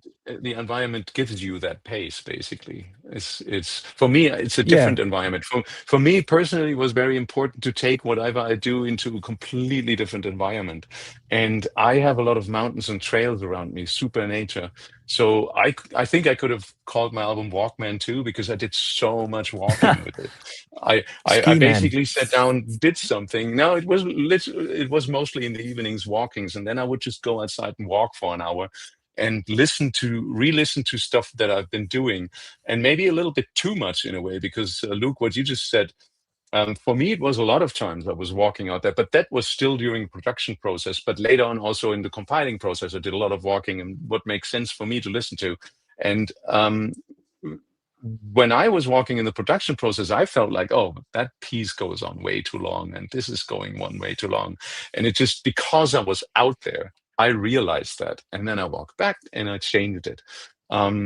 That was an important thing for me, but it was still in the production process, of course, not when it was finished. But all the walking for me did a lot of rethinking and re-evaluation, and I was almost thinking that you were calling your album also Walkman because of you were doing a lot of walking with it. Yeah, it's not referring to the device. That's what a lot of people think No. or have picked up from it, but it's more about the process Yeah. of. Anyway, Yeah. doesn't matter. But yeah, you asked a question about compiling an album before, Yeah. and that was part of it. So there you go. We're doing this for 2 hours already. I don't know how long you're going to do it, but maybe we should get some. I don't know if you have any other questions we should talk to each other. Anything? Or should we have some of the people who are listening give us some question? Maybe Sander can throw some in there. Yeah. I don't know what you guys want to do. Yeah, What's your let's. plan? Since we We all have no never have a plan. plan. We got a question by Prisma aus Nimwegen. Is it Nijmegen Nijmegen or Nimwegen? Nijmegen. Nijmegen. Sorry. In general, what's the best way Nijmegen. from a jam to a full track without losing the life and human element too much? Which I think, Luke, you already pointed towards that. What is your best Yeah, way? I did touch on it. I mean, like jamming live is a very current, phenomenon in recent years to be able to do, with all the equipment being available to most people in some form, having some kind of to be able to jam is very easy.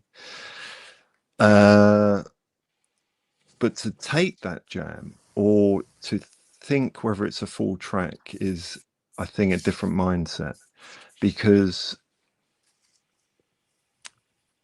in general, a jam is not going to be a full track. And to be able to pull that off in a jam is more, I think that comes down to more luck than actually coming up with something that is a track. So it can happen, but I think there's some mindfulness that needs to be thought about when you're jamming live. While you are Because jamming, you mean that you don't record too short or go overboard with sounds? You have to be in a certain range. You have to contain your jam in a certain way and also be expressive. And uh, is that what you mean? I think it's actually I think there's a limitation involved. If you've got something good going, you shouldn't change it too much. Yeah. So if you have an idea there and you're jamming it out, don't think about exploding it.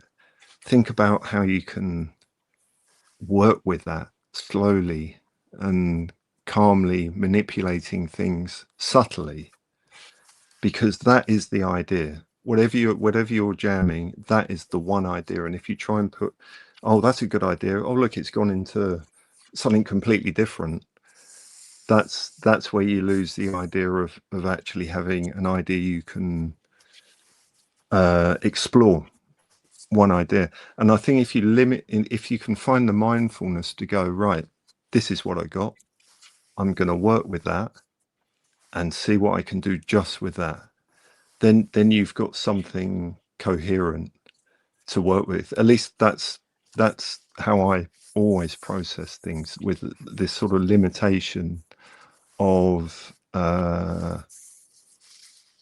having one idea and trying to use that idea to feed off the idea itself, rather than what the equipment can do, or what happens if I totally change this and it goes somewhere else.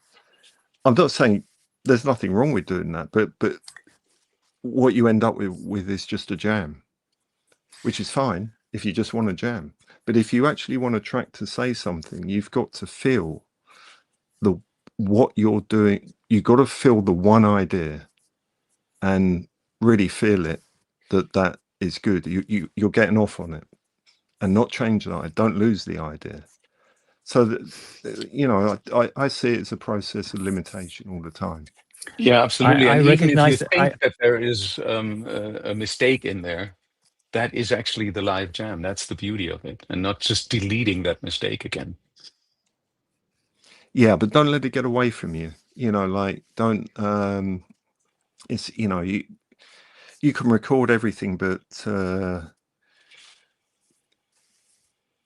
with what's available now, you could jam for 3 hours and go through totally different types of rhythms and sounds and melodies and bass, the whole range. But that is not a full track. That's just a big yeah. jam.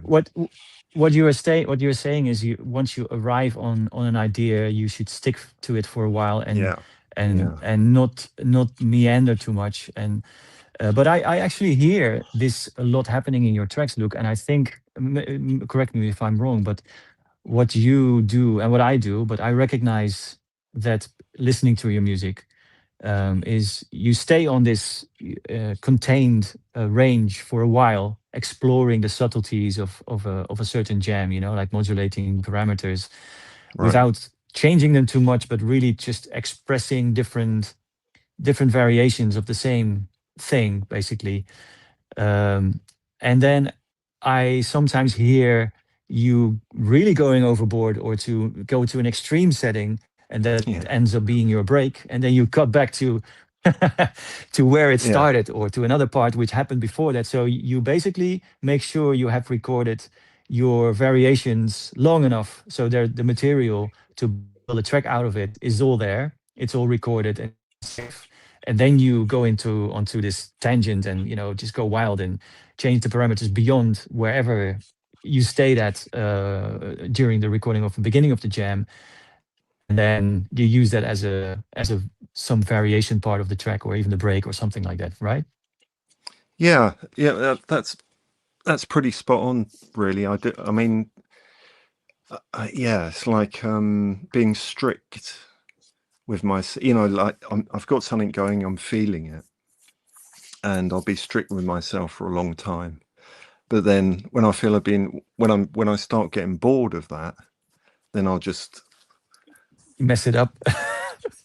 I'll get the party poppers out and let it rip, man, because then I'll see where it can go. Exactly. Yeah, I know exactly what you mean. Yeah, I mean, so that's what you mean about being mindful about it. It's basically studio experience, not to jump the gun too quickly. You have to be mindful to actually get all the variations and all the uh, expressions the subtle within changes, and within the range that you are that you want the track to sit in. You have to basically explore there, and don't go overboard until you think, okay, now this is enough. I've basically exhausted this setting, and everything I can do within that sort of set range, and then you can, like you said, go overboard and get mental. And maybe that ends up being something useful or not, but at least you don't have any you don't run the risk of blowing it up, because everything before that already got recorded and is safe. It already got recorded, and the beautiful thing I find as well is once you do let it rip, after you've done your thing, then you can't really go back to what you did in the beginning. So that's almost destroyed. So I love that. I love that idea. It's like, well, even if I wanted to do that beginning bit again, I can't. Yeah, I'm never all the going settings to get that are back. the It's settings all are gone. gone. Yeah, it's all gone. And that's But, another way of limit yourself. And I think limiting yourself is such a key to creativity. Yeah, and also don't really get fooled by hearing us talk about this being so easy, because I'm sure that happens to both of you as well. But I find myself sometimes trying to make something out of a recording that I really realize already before I start with it that I don't have enough. So that's something that I really consciously have to fix and work on, by doing all kinds of workarounds,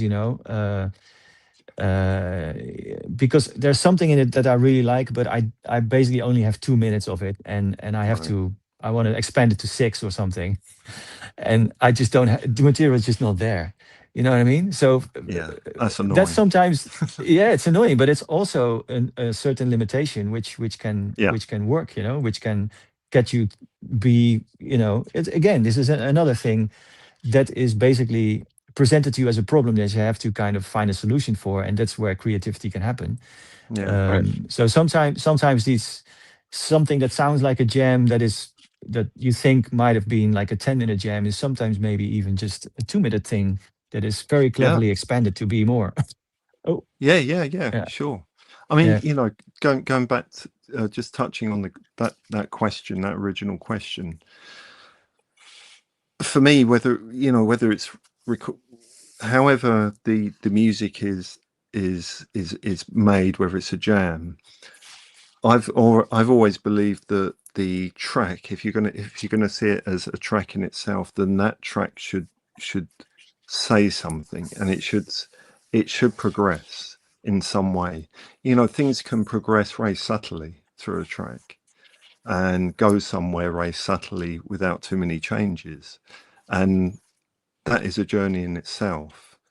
And that's something I think is really important when you think to yourself, this is a piece of music, because it's not just a jam, but you've actually be mindful that a track is not just 5 minutes of a jam, that overall this has to have an identity of itself, that piece of music needs to have an identity. And for me that's always been really important. So every track must have its own identity. It must have its own personality. Even if it's a very simple idea, it still has to stick to its core principles of what that track is, and that's how I can define the idea of a track rather than a long recording. Just a jam, yeah. So look, you have quite a lot of very minimalistic pieces of music on your album. That is basically just 3 or 4 drum sounds and nothing much more. Yeah. And obviously they are very, very heavily treated, like EQ'd, compressed, smashed in all kinds of ways. There's you make huge massive sounds out of very, I know the sources, some of the drums, they sound familiar to me, but they are basically blown up to insane proportions. Out of a when rim you when you shot. record, yeah, I'll take that well as a when you compliment. yeah, of course. I mean, this is it's really, really skillfully done, and I really love that about your productions. But thank you. What I'm wondering is, when in the process does that manipulation happen? Is that something you set up and then jam into? Is it like something you won't have that sort of massive sound going when you are tweaking the parameters, and you want to know how the compression and the EQ is going to react to it, so you already have these settings going on? Or is it just a bare bones plocky drum machine that after the fact, after the jam, blow up to these insane proportions? Where does it happen? Is it all happening at the same time? I wish there was a kind of a definite sort of process that I could say, like, oh no, I always do that, step through it in that way. But to be honest, I don't. And But do you really wish there was a process? I don't think so. No. I mean, at times. No, but the reason why I ask, is because if you run a simple drum machine and do a little, tweaking of the parameters, like snare, snappiness and all that kind of stuff that we all do. I mean, it takes some imagination, uh, how it can sound while you are recording something which doesn't have all the effects Right. added on. Yeah. So do you use your imagination? Is there a point in the process where you have to kind of think, okay, I'm recording this now, but later on I know it's gonna be sounding much more produced and treated, do you already have this sound picture in your head that you want it to get at while you are performing the jam or the manipulation of the sound sources? Like, because I find myself doing that sometimes. I can perform a thing in the studio knowing that I will get on that sound design with this part later on in a massive way. So I'm just basically recording the idea and uh, with the sound picture in my head which is not playing at the moment that I'm recording it, but I know what it's going to be like when treated. You know what I mean? So Yeah. I'm wondering, at what stage is something similar happening in your process, or yeah, I'm just curious because I find that sometimes I have trouble being expressive or find the values to be expressive with a machine if I don't hear it in the context of the finished sound. So Right. sometimes I do jam Yeah. into compressors and EQs just to have Yeah. that reaction and the friction that the machines bring to how they react to the sound that you are performing, basically.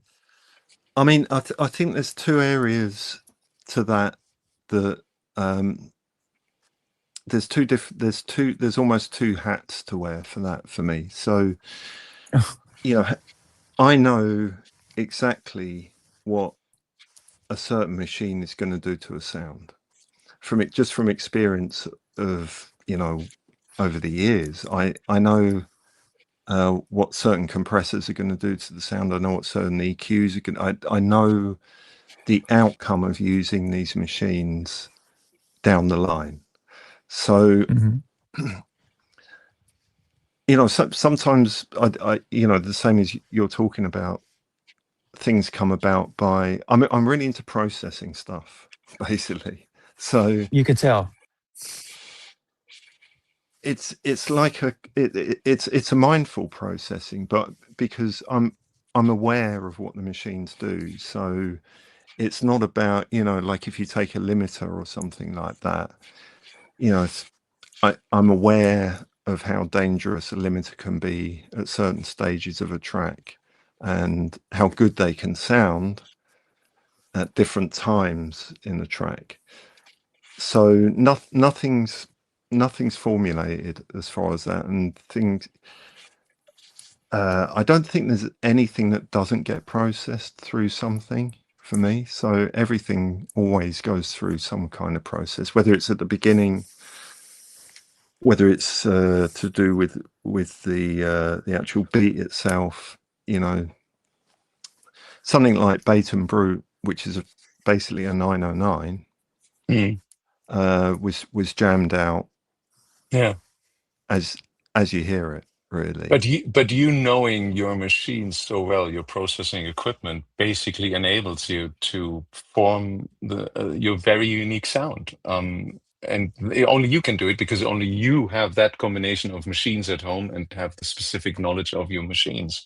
So I do believe you already know where you're aiming to, because you, even though unsubconsciously, because you already set it up in a certain way, which is not set up. You're using it in a different way, but that again is a setup.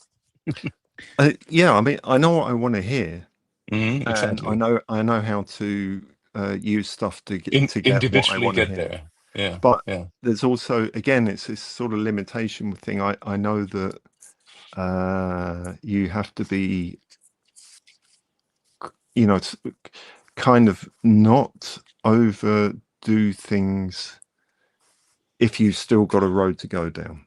So yeah, yeah. there's a kind of an engineering production side of it, but Of there's course. also a creative hearing side of it, because I know exactly how I want things Yeah, to sound. And I think that's what I you know, that what I meant when saying you have this sort of mental sonic picture in your head that you don't that you know you have to stay away from, because that's something that you have to do in a later stage that you can add to yeah. it yeah. after the recording. So yeah, okay. So I understand. I know what you mean, but yeah, it's interesting that I know me and Chris touched on it before, that, you know, at the end of a track, and I know we talked about it when we did the ADE thing, I you know, end up with you know, 20 differently treated versions of the same track. And for me, that's the hardest hardest choice to make, really, is at the end. Not in the creation, but the treatments that come after are so, can make such a big difference. And it's a minefield, but it's also a beautiful thing, because you get to test out like all these versions of exactly the same track, and they can all sound yeah, so different, you know. at some point it doesn't become how can I make it perfect, because you're always Yeah, in that stage trading off things, you know, you're giving favor to one aspect in favor of another one. right. Totally. If you yeah, so at some point it's just you know, you've basically explored the whole range of possibilities you can do at the end stage of a track with you know, where you can get it, and then you have to settle with, you You know, settle, the least annoying yeah, choice. exactly, Because it's either yeah, it's either this or that, you know. One thing suffers if you want to bring out something else. It's gonna flood, you know, another yeah, sound, or it's yeah, gonna this obscure sound, or it's gonna, you yeah. know, it's gonna bring out something too much or too little, or you know. So at At Yeah, that the end point of there's it, it's just you got to make a there's deal yeah, with yourself in the end, you constant know. decision yeah. making involved in this whole process, especially to the later stages that you get, because every decision is then pretty. pretty full drastic. on, pretty Yeah. drastic. And use Exactly. and often I find also that at that stage you are probably the only person still hearing the difference between the different versions, Yeah, that's because it true sounds too. exactly the same to anyone else. It's just 1 dB more here or 1 dB more there, and at some point it's just like, fuck it, this is But it. ultimately, Yeah. you make it for yourself, and as you said, it's a constant trade-off. Also, a little later in your production, you know, if I want to have that more of this, I'm going to lose this, and that's Yeah. the decision making. How much am I valuing this over to this, and it's just like you're creeping into this. Yeah, Yeah. very interesting process. We have Yeah. another question, Joachim. How did we do shaping frequencies? That's one of the tracks. That's our collaboration on my album. That was another thing that is just happens. It just happened, right? We were just recording stuff in your studio. And at some point I called you and I was like, do you want to collaborate on my album? I still have those recordings out of your studio. Let's just do something with it. Yeah. Yeah, we used quite a bit of hardware that was on the table here, and I mean, It happened right behind him, by the way. yeah, it's like the process is when we work together, it's like we don't have a fixed way of working, but we do take turns basically in everything, right? So sometimes we are sometimes even fighting for the mouse or for like let me do this, let me do that. It's funny how that works. But this was basically, I think, based on something that came from the table, like a hardware chain of stuff with the synth and yeah, we used some of that session in the EP that we did together, and then there was a lot Mhm. of unused material. I think that's where you got it from, right? Yeah, exactly. You found Yeah. some unused stuff basically, I and did found a new track some with it. Yeah, recordings. Again, yeah. recordings. Always good to record everything. It is. Yeah.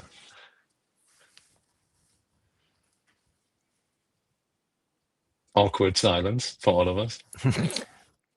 Yeah, I saw a question you remember I'm watching on my phone, right? So I Oh yeah. didn't, I saw a question, I didn't know that, I thought it was already a new one. I mean, there's so many questions. We could make this a 10-hour stream here. It's incredible and great questions. I mean, thanks guys for your interest in this. I would have a question for you and Luke, and I can answer that as well. What was your idea of the artwork for your albums?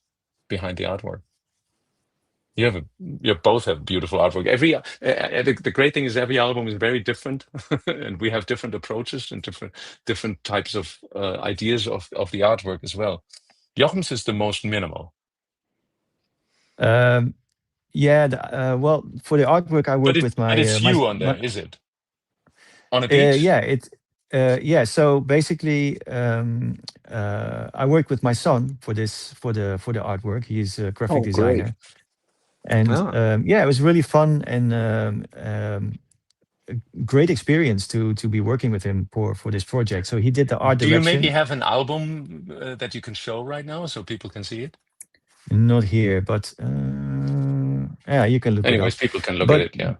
yeah, so basically, whenever I travel with Stein, my travel companion slash tour manager, and he's a responsible for a lot of the pictures and videos that are on my socials, from gigs and traveling and everything. And he shot the Walkman photo, which is what the cover is basically showing. And then my son Sebastian did the art direction, so he basically put the sleeve together and made these inner sleeves with using a plotter, a pen plotter. Because it's like a lot of stuff on my album is kind of like I explained, with these environments, which is it's almost like vibe coding. It's like doing stuff that you are like sort of in control of and not really, but based on rules and based on yeah, like uh, putting stuff together in a way that you are um, not completely in charge of, and stuff you leave up to the process or leave up to the machines how to respond, what they do. And Sebastian, my son, was basically into that same kind of process. So he did the inner sleeves with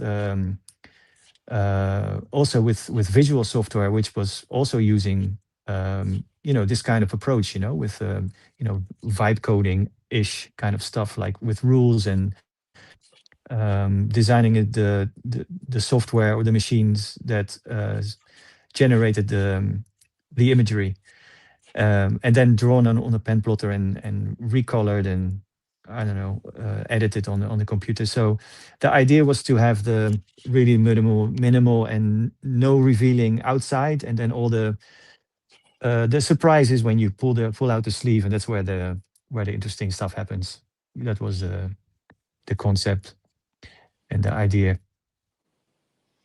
What about yours? And Luke has a beautiful painting. Yeah. It was right behind you on the screen early on. Yeah, it was. It's gone off now, unfortunately. But I mean, it was really intentional. Osgood, I've released, I think, 3 albums back in times with Osgood, and each one of those albums, the artwork was done by an artist called Viren Vert, who's from Berlin. He does a lot of art shows around different countries as well, but I'm a big fan of his as well as a friend, and he did those early albums, and I was pretty insistent that if I was going to do another Planetary album, then I absolutely wanted Viren to do the artwork, because not only because I wanted to link it to the old releases, but the way it kind of works with Planetary on an album, just absolutely always he always comes up with something unexpected. And actually for this album, it's actually a proper oil painting he's done. It's huge. It's part of a set of that style that he did. He did this one with the thought of the album cover, and it just works so well because it's actually meant to be quite club related. So the whole, I wish I had still had it on the screen, but and I haven't got any physical copies here at the moment. But yeah, it was just, I mean, it blew me away. When he showed me the artwork, I thought, wow, this is. But actually, we had to put on the cover. I was pretty insistent that we put on the cover oil painting by Viren Vert, because I thought it'd be really easy, quite easy now to like come up with something like that with AI. And it's such a 100% human made. Yeah, but exactly, yeah. So and I wanted to really promote the fact that it's just such a great painting, oil painting. So that's how it came about. And as usual with Viren, we just sort of snapped together in coming up with something from the music, him hearing the music, and then him feeding off that. And yeah, that's where we ended with it. And I think it's just beautiful, just as a piece of art in itself. Awesome. So yeah, thanks for the question. What about you, Chris? You worked with Corbijn for your sleeve. What was the thinking behind that? Have you always been a fan, or was it what's the choice? Why did you choose him? Oh, I didn't really choose him. It was more Roland, my manager, who had the idea, because I would have never had the audacity to ask or choose this person. No, my artwork is done by a beautiful couple, Anna and Edith Bergfors, and they've done a lot of work for Mute as well. Their work also very analog, with basically projecting stuff, rephotographing the project, what is projected, and then working on this with different tools. They've done the album artwork for the last album, Another Day, which was on Mute as well, and that was properly photographed in a forest with a mirror. It's I always feel like an album is great and it's a great product in the end to have, but the making of all the individual parts of it, the artwork, the music, everything coming together is a beautiful process as well. I think this is a beautiful process to work, to be able to work with other people who are experts in their field and to bring things together. And what I just heard with your son and with a painting from Luke, you know, it all feels like there is it's very organic coming together, something that well, all these little parts bringing something in and making something beautiful together.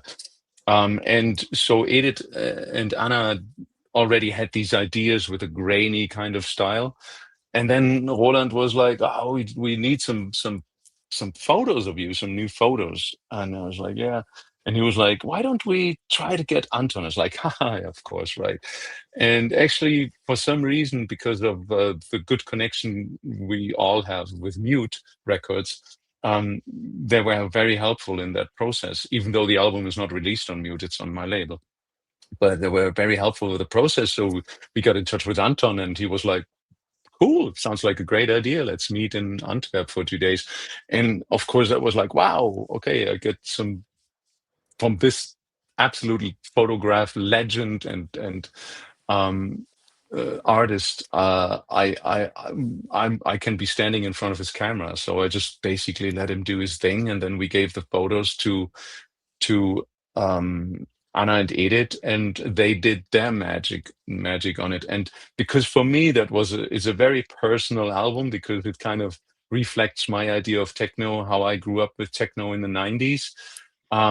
I was willing and able to show my face for the first time on a cover.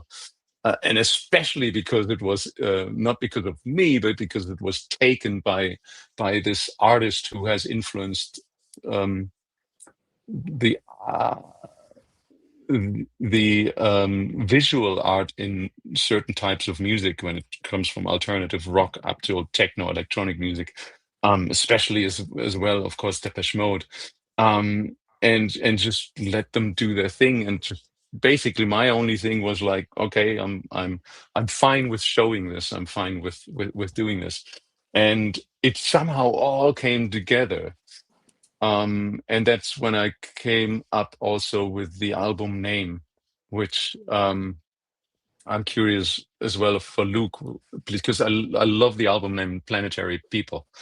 It makes so much. It's like if you think about everything, it just makes so much sense, you know. There's so much interpretation you can put in all these things, and I felt like I mean I'm you know evolution was for me always something very dear to me, like a philosophical, from biological standpoint. Something that I've been reading books about in the last 30, 40 years of my life. That's why my first album was also called Evolution. And then I was like, I am somehow evolving. Everybody is evolving. The music is evolving. Everything is evolving. And of course, I had to ask Luke if I could use that name Evolver because I didn't want to be disrespectful because Luke has this beautiful label called Mode Evolver. And so then we had a conversation about this, and I was very happy that Luke was totally fine with it. I don't Because own the word, man. huh? I Yeah, I don't don't know. own the word. I don't have any other words to. You know, it all came together. So it became this nice package. And when I look at your two albums, I see the same thing. It's a very individual, extremely amazing package that not only from the very beginning of producing the first tone up to basically having it packaged as a vinyl. And we all have vinyls for our album. I I just unpacked one. Oh, you got one. Yay! I got one here. And that is basically plastered with all these nice photos. Especially like the backside with all these nice photos of Anton, which which me pointing up, by the way, was not really any idea of putting this on the back of the album, have the track names there. It was just him saying like, do something. And I'm like, what? Like pointing up maybe? And he's like, yeah, point up. And then things like this come out of the moment. And that's again what I loved about the whole production process of the whole things, how everything came together. There was never this grand idea, or it was just like, okay, let's do it like this, let's do it like this. And I feel like that's why we're doing what we're doing anyways, because we're just following a certain a certain path or a certain pointer. I wouldn't even say plan, idea, not at all. Like a pointer. This is maybe something to explore. This is something to explore, and that's how that That's came together. that's usually what it ends up being, right? I mean, even if there's an album or a piece of work that clearly has some kind of concept behind it, usually it's the work that comes first and then the concept follows, you know. It's Yeah. like it arises from finding stumbling upon the common thread in whatever you are creating, and then I mean there is work which starts with a concept, but I would say that I would d- uh, I dare to say that 90% of the music that sounds conceptual um, was basically attached to a concept afterwards. Absolutely. It's funny because when I look back when I started to listen to music 11, 12, 13 years old, my biggest question was always, how the fuck did they make this? Did they, my question was You always, did they you just don't already dream up. know, You just don't you dream know? up the whole thing in one go. You know, No. Did like they you said, already things evolve. know the final Yeah, track in their head and they just had to sit down and make it? Or are yeah. they doing it on the fly? I was like, and I actually still don't know. Maybe some No, I people mean can produce like that. it. I don't think Think anybody does, but yeah, I think you know it's like you don't dream up a finished album or a finished track from you No. know from nothing. You know, it's like a process that and it evolves, it unfolds, and it comes to into existence. It can come into existence in hundreds of thousands of different ways, you know, but it's never a concept and then you know you follow a rule book or some kind of instruction manual to get there. It is basically exploration from the early start until you decide, okay, this is basically as far as I can take it, and then you draw the line. Okay, this must be the conclusion. This is how far I can take it, and then it's on to the next thing. And then if you make enough stuff, then like in you start to find like common themes in all the stuff that you've made, and that you can eventually call the concept. But it never starts with only a concept and then you just basically plan out the way to get there. It's something that evolves simultaneously or even sometimes just yeah. afterwards. It has to. Otherwise, it's not very authentic, I think. If you just I mean, stick to something, even if the nature tells you something different. Sorry, Luke. Question. oh, question just came up. Oh, that is a loaded question. Huh. I could give an advice. Don't get distracted by all the noise out there. Follow whatever you feel like. And I put the hours in. Like learn your machines. The better you know them, yeah. the more you can actually do what you feel in that moment. I mean, I think if we're talking about music as a creator, I think expectation is everything, and the way things have developed, I think there's more expectation on the result of creating something and how to get there. There's more pressure on a creator to achieve rather than just creating itself. And the thing is, I've never found that creating something is ever a process where you know the outcome of it, where you actually know what's going to happen with your creation afterwards. Once it's out there, what people think of it, how people decipher things. It's really is very random, and the art of creation should be as free as possible, I think, personally. And that's a goal to reach for without the loaded sort of backpack of creation plus what you're going to do with that afterwards. How's that going to work? How's it are you doing this because you're loving it, or are you doing this because you're trying to create something for a different reason? And I think those ideas are really important for creation. The hardest ideas, because your mind isn't just always naturally tuned into that. So it's again a kind of a way of freeing the creation itself from other elements of what might happen to it, or what happens Yes. later on. You know, It's what you say. It's what you say, Luke. It's Well that said. is completely unpredictable. Whatever is going to be the effect of your creation is never sure. It's always different than you expect, and so you shouldn't put any expectation on your creation while you are creating. You should completely abandon the idea of effect through creation.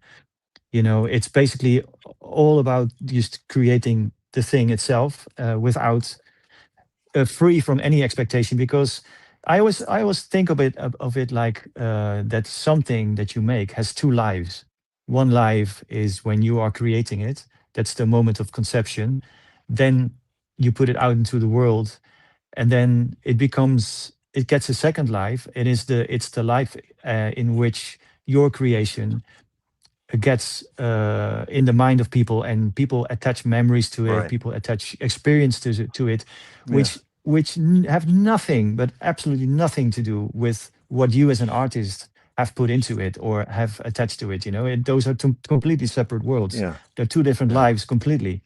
So, and on top of that, it's like everybody experiences it in their own way. So person A might have a certain feeling or emotion or memory attached to a piece of your work, and another person might have a completely different Right. view on the same thing. Yeah. So you know so the more people hear your work, the more opinions, the more experiences and way of interpreting whatever you've done uh, are there. Like that, it becomes just absolutely unpredictable what people feel or experience with your creation. So that is something you have to completely forget while you are creating. That is something that should never be the goal. And Yeah.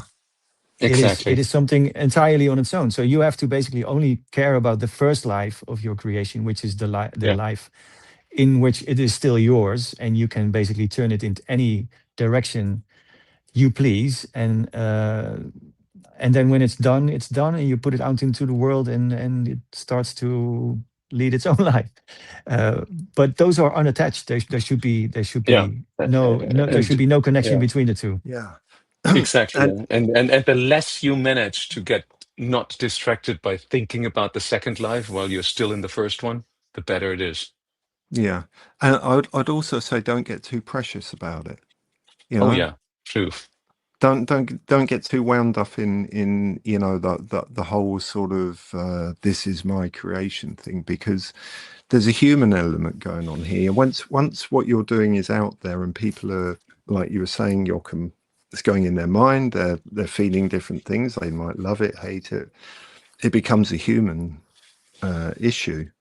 And I think that's a beautiful thing, the way that music does that. You have the first part of creation, but ultimately that affects people in a lot of different ways. And that's the humanness of that is not something you own, that they own that. So I think that's almost where you disown it. That's the way I think. It's like once they're feeling what they feel about it, that's nothing to do with you. That's not your department, man. No, it's not your Let it go. Let responsibility. it go. Not your responsibility. Not your fault. No, Yeah. it is not caused No. by you. It's also it would be also be wrong to take credit for that. For other people's feelings. It plays out in their minds, in their emotions, their hearts. Right. It doesn't have anything to do. I mean, it's nice if people say it compliment you on, hey, it's a nice track, and I felt something Yeah. when Yeah. listening to it. It's beautiful. It's nice. I mean, don't get me wrong. It's nice to hear people are affected by it, but uh, it shouldn't be something that should influence the way you think about your creation. that is something that should stay personal and very close to yourself. Yeah, Right. and just like you said, Jochen, once it's in the second life, you really should let go of your creation. You should be able to let go. The sooner you let go of it, you're freeing up potential time for new creation, and that is way more important. The old creation's done and over and out. I'm People already make on up the their next. minds about it. I'm on the Well, next I'm album already on the already. next. Exactly. Are we? Yeah, maybe this is a nice one to end on, or not? Or should we go into more questions? I mean, I think this is a nice conclusion of. It Of is. the It is oh, a there we go. last question. Oh, the big one. Okay. Let me Go for it, ask. Chris. Go for it. No. I'll ask you a different question. Was the sound of techno different 30 years ago, 20 years ago, 25 years ago?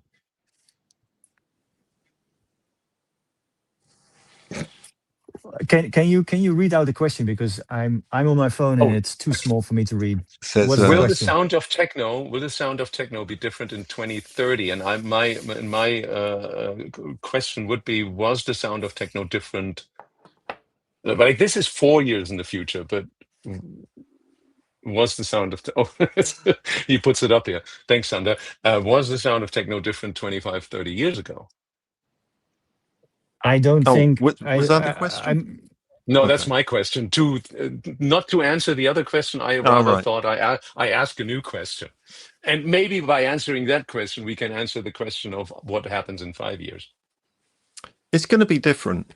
Yeah, but I've never seen techno personally as a kind of just a form of music. I've always seen it as a cultural change that happened, going back those 30 years or more. And so, yeah, it's going to be different in 30 years. But I think the underpinnings of at least where I come from with techno are still going to be ingrained in it, because there's too much culture that's happened around it for it's not going to disappear. It's got to change. 30 years it's going to be different, but I think the underpinnings will always be there. The thing is, we are the wrong people to ask, because we don't even know how our Totally. next track is going to sound. Totally. But I must say the common thread in what we now call techno, I would say, is the willingness to explore and maybe to push boundaries, probably a bit more than in other types of music, where it could be more designed to generate a certain effect. Or I think there's a more like an exploration aspect to what we call techno, than in other genres. I mean, you have it in every genre, but I think that especially the techno crowd are people who are more into abusing tools and abusing, or stretch the boundaries, or just I don't know, find different ways to do things, and exploit technology in different ways, in ways it's not used to be used, or meant to be used, I mean. But to be honest, I also feel like I'm not the right person to defend a genre. I don't feel responsible for the genre. I mean, I'm part of it, or maybe seen as part of it, but I don't feel any attachment to the word techno, other than I can identify with the general attitude towards music that it's found among techno people. Yeah. So you know what I mean? It's like yeah. And predicting the future. If I was good in predicting the future, I wouldn't be in music. I What would would be you in do? stocks or something. Stocks, or like Boring. stuff like. No, but I mean, you know what I mean. Nobody can predict the future. I know that No, I know. as long as there are in every age, in every new generation, find new ways to use tools, find new way to use their environment, and make the environment their own. Because you're born into this world, and you are presented with a certain environment, and you have to kind of navigate the way through it. And there's always a certain type of people who don't settle by following the rules, but try to exploit things and try to find the hacks in the system, and use tools in a way that they are not made for, especially. But and I think that's very true for musicians in our field. We are presented with these tools, and we turn them inside out to see what you can do with it, and try to speak through them, or shape our ideas with them. And that is going to be true for every age and every generation. They'll have these tools around them that they use and misuse. So it's an ever evolving process. That's a beautiful answer, man. That is a beautiful answer. Very good last word. Putting everything together. We're tying everything All right. up. Man, I enjoyed this talk. I missed these get-togethers a bit, man. This is a really nice way to exchange thoughts and ideas with very nice colleagues, and so very cool. It's good to come back to them after. That's good. We should break. We shall meet again here in this place. Yeah. And maybe invite someone else. Maybe we could do something like you could stream people talking. That would be an idea. We're off to a weekend. Luke, you're going to South America? I'm off to Colombia and Argentina this weekend. Yep. Beautiful. Jochem and I were heading over to the US. You're going to the US. Yeah. Yes. We'll be performing at the main stage at Movement Detroit. Soon on in Saturday, a theater near you. In a theater near you as well. So if you guys somewhere in South America or North America, you might be catching us. And otherwise, it was great to see you guys, and see you soon again, very soon. Jochen. Good to see you. Absolutely, it was a pleasure. Thanks everyone tuning in and that.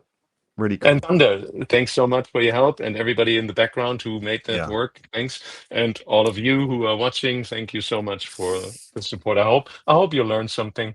I don't know. Yeah, maybe Sander can put the links to our albums in the chat or in the comments on the final video or somewhere, so you can find the links how to check them out, how to listen to what we've been talking about all this time. These last 2.5 hours. Beautiful. Sweet. So thanks for joining us, guys. Thanks everybody. Ciao, ciao. And bye-bye. Take care all.